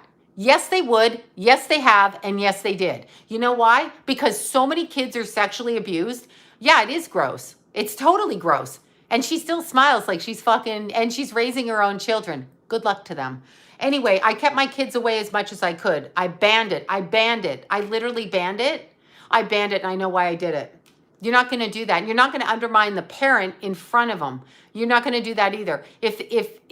Yeah, well, I mean, he was a baby, but still the fact that you would fucking do that, you are a sick psychopath. Sick. Anyway, yeah, that's the least of it, okay? I mean, there's other people, clients I talked to, and the shit that was done to those kids, horrific. Family friends, babysitters, applying kids full of drugs, taking one kid in, doing this, grandparents. Yeah, exactly. Double flip. With it, yeah, now, yeah, you have to set your boundaries, and it may take you. Oh, Jelly Bean Day is April 23rd. Yes. But yeah, no, you have to do it. I speak it, and if they want to correct me and say, I wasn't there when this happened, I was told by 3 people, but if they want to tell me they're lying, and this is exactly what I said to Jason's father, if these 3 people are lying, they are also your family members. So what is wrong with them that they would lie about it? So are they lying, or did that happen? See, denial people, which would be what the person in between is, oh, it's your family member. It's your mother. I didn't really do that. They're in denial because they can't stand up into their own things. So in order to oh, they always say you're crazy. In order to correct trauma, you have to get into people's face and say, if you didn't do this, I will apologize to you. But why is this being said? Why is this being done? Why did you do that? Why did you do this? It's what you have to do for your children, or they end up in strip clubs as prostitutes, slamming needles in their arm, shooting shit in their ass, snorting cocaine. I just love it how people go, I don't have a problem. I just like cocaine. It's just fun. No, if you're in your 50s and 60s doing a drug, you have a trauma that you haven't dealt with. What is wrong with you? Why are you so afraid to deal with your trauma? It's not your issue. It's their issue. Oh, God. Anyway, I don't believe in compatible love matches at all. Yes, they bring up your arguments and they bring up shit. You know what I say? I don't care what I fucking did. This is what I say to people now. You want to bring up my past, you want to do that and say, you smoked when you were 19. Yeah, so what are you going to do about it? Those are the words I say. You do this. Yeah, so what? That's it. And what's your point? You did this. Yep, and I'm glad I did. You really did this. Yep, I'm glad. If it bothers you that much, I'm even happier. Are we done? I'm not putting up with it anymore from anybody. I don't care. Because you have to set your boundaries. If you truly are weirdos, if you truly offend, hurt, damage, traumatize somebody, you are responsible to correct that on your end. So you should apologize. I can't find, there's nobody. I'm down for life. I'm by myself, single for life. It's terrible. Single for life, you all. Ain't nobody calling me ever. Don't start calling me. Yeah. Fucking, oh, look at that. Fucking single. Fucking single. Not one man even tries to pick me up, not even for fun. The homeless men aren't even looking anymore. That used to be my big kick. When I was married and the homeless would look at me, I'd be like, I still got it. The lesbians would look at me. I'm like, I still got it. No one. No one. Seriously. Yeah, I know they're fucking scared because I'll knock the shit out of them. Single for life. It's called peaceful and free. Yeah, we are taught. I mean, you know, my happiest years of my happiest years of my life were the first 3 years of Jason's life. And then having Keith, and then my life blew up into a hellish shit. Me too. Yes, there you go. I know, Mindy, you had that. And Joe was so sweet. So sweet. So sweet. Yeah. Many are baggage these days. Oh, yeah. I mean, yeah. It doesn't matter. It doesn't matter. I mean, whatever. I'll die soon. It's okay. I have my kids. Women who have kids. You know what's always so amusing to me? Women who have kids and then they separate and they immediately have another boyfriend. They have another boyfriend. They have another boyfriend. It's like, why do you have another boyfriend so quick? Why do you have 10 so quick? I don't get it. I don't get it. Oh, I'm never meeting another man. They don't talk to me, and definitely not closer to my age. No, I'm friends with John. I'm with John all the time. But yeah, still, they don't like, they don't like you. They don't like you when you speak the truth. You have to get used to that. People become compliant because their desire to have what they want over their desire to stand up for themselves is stronger to have what they want. It just wasn't for me at a certain point. Men focus, women hating being alone. Yeah. Are you, I don't ever look for love. No. I don't believe in it. I actually don't believe in it the way that it's presented in our society, and not certainly from people. People love people. I know that, but yeah, no, I don't believe in it. I haven't since I was a kid. I'm sorry. I'm kind of skeptical that way. Would never have them around a male. Yeah, I would become violent if anyone. Yeah, I became violent. They called me crazy, said I was nutty, said I was crazy because people want their greed. They want their money. They want their food. They want their whatever. They want what they want. They want what they want. And people, Sloan, you could be, I don't even know who this guy is. I don't want to be friends with anybody. There you go. On August 16th. Yeah, I think I'm just too much of a, love your hair. I thought you were going to, thank you, Brittany. I thought you were going to say, love your hairy. I'm like, what's hairy? My armpits, that's what. Okay. Yeah, here's the problem. Our society teaches us we need a partner.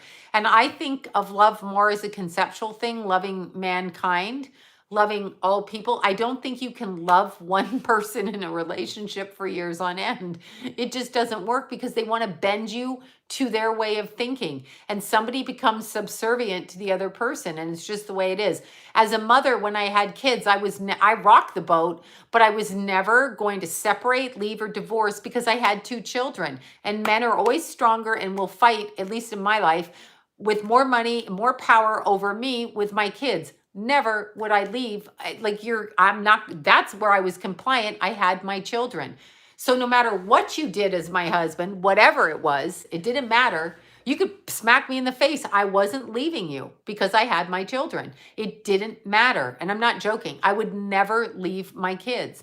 I wasn't going to. So I just, whatever, you're going to raise your kids. That's the problem. And then when the kids see that, see, you have a 45-year love affair. We got one person on the chat tonight with a love affair. Oh, there's some for sure. Just hasn't been my experience in life, for real. It hasn't. Never has a man not tried to make me do. I made more money and paid for the divorce. Well, yeah, eventually in the end, the trickery is exactly that. But when my kids were little, I didn't have the energy to raise them and do that. And I didn't have family telling me what my rights were, and I wasn't smart enough to see it. And I was in a different position then. So, you know, yeah, well, not then. I mean, I spoke up then about some things, but I didn't know if my kids liked me enough to leave and to see them in a different way. I thought I would lose, you know, you don't know. Sometimes kids side with one parent over another, and it's hard. That's it. Well, eventually you just leave. Eventually you just leave. You just walk, you leave. And then you're in control of your life. And then that's it. And then your kids hate you and then they die. And then they die. And then the rest of the family says your son hated you because you left and he died. So you're left with that. I'm just saying. That was wonderful. Yeah. I don't know why that just came out of my mouth, but that's what happened. So yeah, I moved to my studio about 6 months before Keith died. And then the rest of the family's like, Keith didn't like you anyway. And I'm like, but my child is dead. And you're telling me this while he's dead and just died. And they all fucking said it to me. And I was like, wow, you're a bunch of bitches. Yeah, don't worry. I'll get even. Yeah, that's actually what happened on the day he died. That's what was thrown in my face. That's what was thrown in my face by more than one person. Yeah. And the mask argument on the day that my son died. Ring, ring. I'm so sorry to hear about Keith. Yeah, but my relative saw a post on Facebook. Why don't you want to wear the mask? It's really pissing them off. My motherfucking son just died, and that's what you're calling and saying to me? Yes, that happened too. Yes, that happened too. Yeah, that's it. No, that's literally psychotically what happened. Yeah, that's what happened. And I was told, Keith didn't really like you. Keith didn't really like you.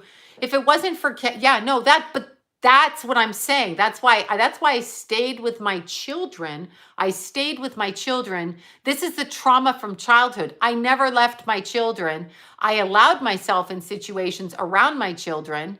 Yeah, I'm not angry. I'm just saying that's what happened. But from childhood, here's the problem. From childhood, I never had enough sense of self to assume that my children would love me so that I could be an independent, autonomous person without jeopardizing them loving me and seeing me as their mother. That's the problem with childhood trauma. My kids didn't like me because I didn't want to go along with their bullshit. That's true. Okay, that would probably, it did put me over the edge the day of the funeral when I almost got punched out by a family member because they said that everything I did was wrong and that Keith hated me. Yeah, that did almost throw me over the edge. That was, and now they deny it. And I'm like, oh, but I taped it. You know why I taped it? I taped it halfway through because I knew they were going to deny it.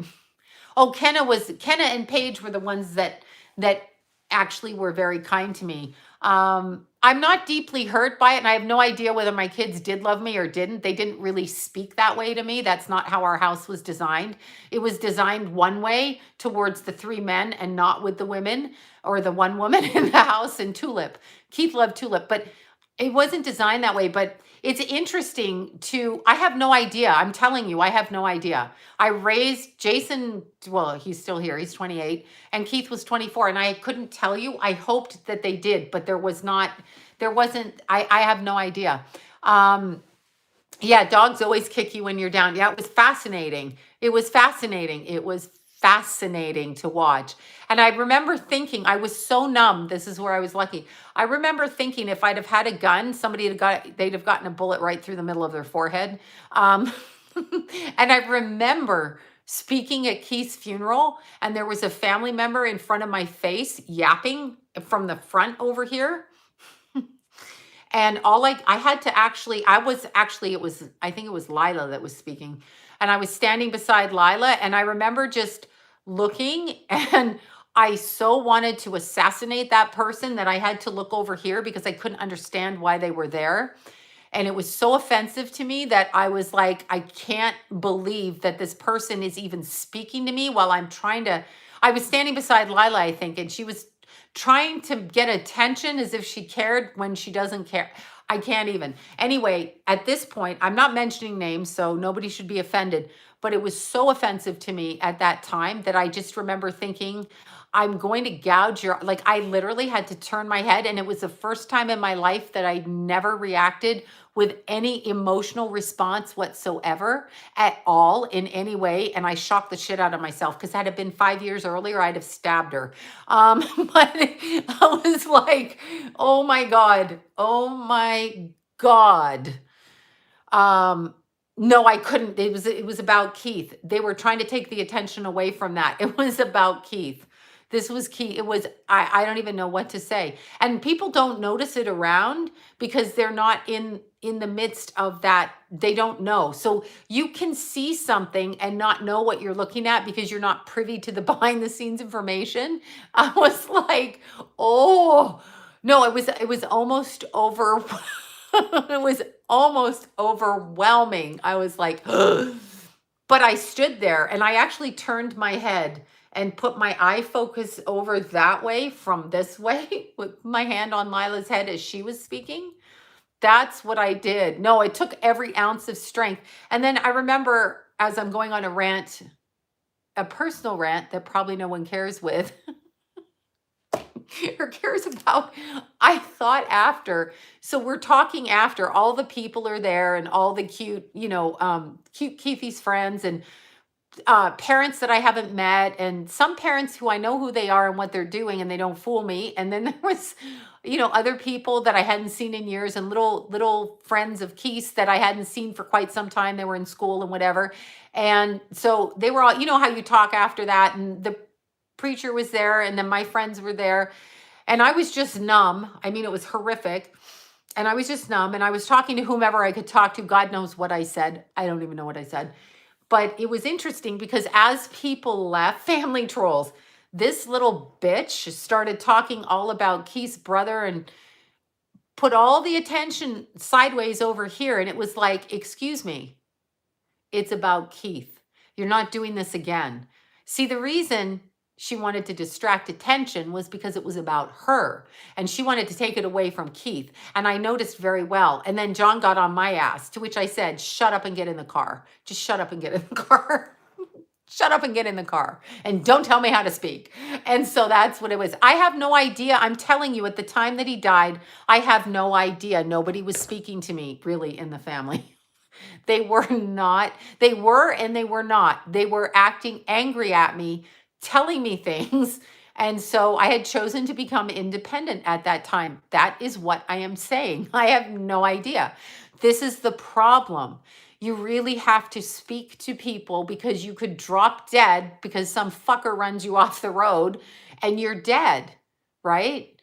Yeah. Oh, abandon me. They don't care. Yeah. Kenna checks on me. Paige checks on me. That's who checks on me. Otherwise, I have to call and offer something. That's what I said. Yeah, I did say to John, get in the car and shut up. Shut the fuck up. Shut the fuck up. He's like, don't talk to me that way. I'm like, you shut up. Yeah, like that. But no, it was interesting. You really have to watch. You really have to watch if you have children and people separate and what your kids are told about you, how your kids see you, what you allow. You can't control other people, but after my mom day, I really saw the shape-shifting demons. Yeah. Oh, it's disgusting. The shit that I heard was so disgusting. And I can't even. If I actually told you what happened within 5 hours of Keith's death within the house, and what was hidden from me, you would be shocked. And I don't know, I will write it down one day, but the level of disgustingness is disgusting. And that's all I'm going to say. No, don't be sorry for me. I'm sorry that Keith died. That's all I'm sorry about, because I did tell him I apologized. I was always apologizing for breathing. The things that I was mad at, though, were, any kind of stupid fuckery that involved the law, any kind of drugs, any kind of drinking. These were the things that I spoke out about.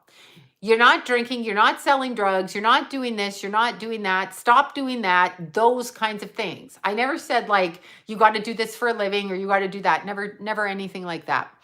But it was very normal things. But if you have relatives in the family that tell you, oh, people are going to do that, don't worry about it. Those deniers, then you're going to be targeted as the asshole that doesn't let them have fun.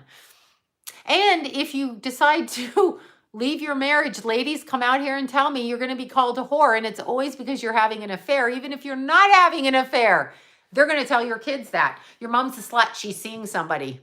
That's what they're going to tell you. That's what they're going to say. They're going to say that to your kids. That's not what's going on. And that's what they're doing. But that's not, yeah, there you go. Yeah. And you should know you do marry. It's a huge problem. Huge problem. Don't do it. Just say no. Yeah, no, it's true. So by the time Keith died, he didn't think much of his mother at that point. From my interactions with him, I don't really know. We had 3 like kind of good conversations, but they didn't really come around me. So yeah, the woman always gets blamed. Sometimes the men, I have talked to men that get blamed in families though, but yeah, it was a problem. I hope so. I don't know. I'm saying I don't know. I mean, I'm assuming so, but can you really assume that? I don't know. I can't tell from the actions, really. I could tell up until they were about 13, and I've never been able to tell since. Yes. Okay. Your 41-year-old daughter, keep calling her. Yeah. Keep calling. Yeah. Well, more marriage is overrated. But what I'm saying to you is I have no idea. If the person can't feel that you love them because the actions on the other side of it, you don't know. You don't know. How would you know? How would you know? Remember, if you come from childhood trauma, you're probably usually beaten or raped and then told you're loved, right? So how do you know? Oh my God, right? You hear what people really think. Yeah, fake people. So at Jimmy's funeral, this was interesting. So when Jimmy's funeral, which I was new to the family, Keith was 10 months old, Jason was 3.5. So I was about 7 years into the family at that time. And, we had the traditional funeral at at Forest Lawn, the Catholic Church, the burial outside, the lowering with that creaking crane of the box going into the ground. Horrible. So the crane's going into the ground. Now I'm talking funerals. My experience with children I've buried. Welcome to my world. Anyway, yeah, no, I don't, whatever. I'm not saying it was him. I'm just saying. But anyway, the funeral there. So you know how they have the chairs for the family, right? They have all of the family there. Well, because certain people in the neighborhood felt more entitled because they knew, the family for longer.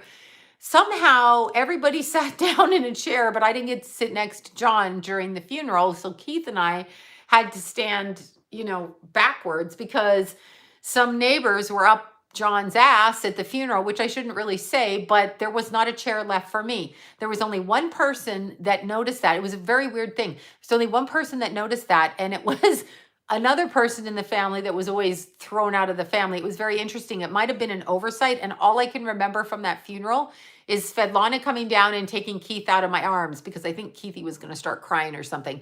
But yeah, no, it was interesting. So you have to, but you're not aware at a funeral. So you have to be aware. So maybe there should be funeral planners that don't work for the funeral home that just set up the family dynamic so you don't have to do it because you can't even remember shit. So I can't really say anything about that, but I wasn't allowed to drive the limo for my, never did understand that one. Control. Oh, that, control. It's control. I was a Mars. Wait, I was a Mars at my friend's funeral. A Mars. What's that? I don't know what that is. You'll have to tell me. I left Jimmy's service though with one of his friends because I couldn't stop laughing in the service. That was my emotional outbreak. So I had to leave out the back door because I didn't want to laugh in a sad thing. Yeah, my mom keeps talks to my daughter that she hates me. That's alienate because of okay, that's alienation. If your mom's telling your daughter that she hates you, that's alienation. That's not good. That's part of that whole thing. You don't want that in your family. I'm probably going to have to take this video down because they're going to start blasting my phone. I disassociated. Yeah, yeah, exactly. You would disassociate. At Keith's funeral, I just remember seeing this ugly face talking to me here going, God damn, make it go away. And so I had to look, but I couldn't really feel it. I just was completely numb, completely numb. So I had a huge fight with my family during my mom's funeral. It was never the same. Oh my God, honey. Oh boy. Well, it was your mom, so you could do that. You could do that. Like my mother-in-law and husband. That's so good. There's a second person on tonight's video.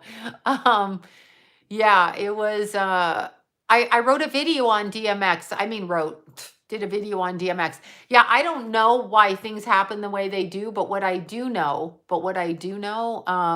yeah, the scapegoat, that's what you are, but you become it your whole life. And now here's what I say to them when I point out things they don't want to hear. I'm sorry, I'm going to keep talking and tell the truth.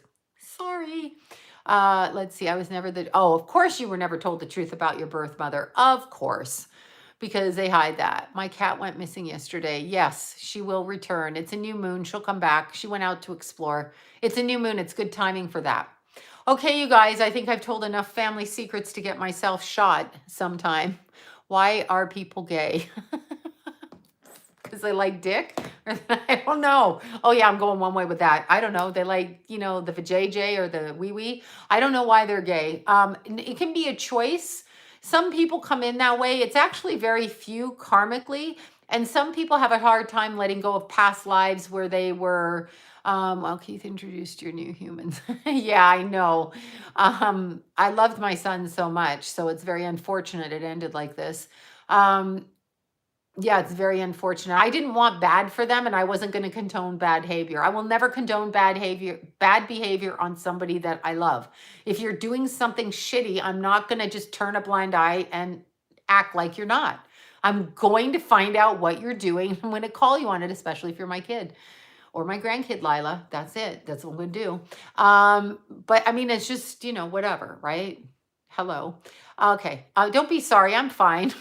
I'm fine. I'm just saying, I don't know. Full moon. I mean, new moon. It just came out. Yeah. People got to understand it. Yeah. Okay. So that's what I was going to say. Sometimes the gay, it is enabling when you agree to it. Denial is enabling bad behavior. Your denial is your selfish need not to see something. Stand in your power, see the shit in front of you and transmute it into something different.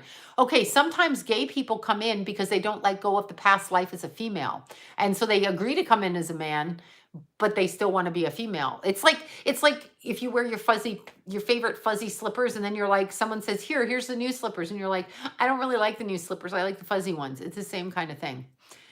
All right, you guys, peace out. I'm sorry I'm ranting. I'm going to do a different live next time where I'm not so crazy. No, the moon's not full. It's new moon in Aries. That they're overwhelmed and confused by energies. Yeah, it could be too. Oh, a lot of the transgender is that, a dysmorphia of sorts, energetically. I believe, not offending anybody. I'm not trying to offend anybody. Society has an agenda that they put. We switch back and forth between male. It depends. We can have several lifetimes as females, several lifetimes as males. It can go back and forth, back and forth. It just depends. Okay. Bye, you guys. Mwah. Thank you for listening to my nonsense. I shall see you later. Nonsensical. Bye.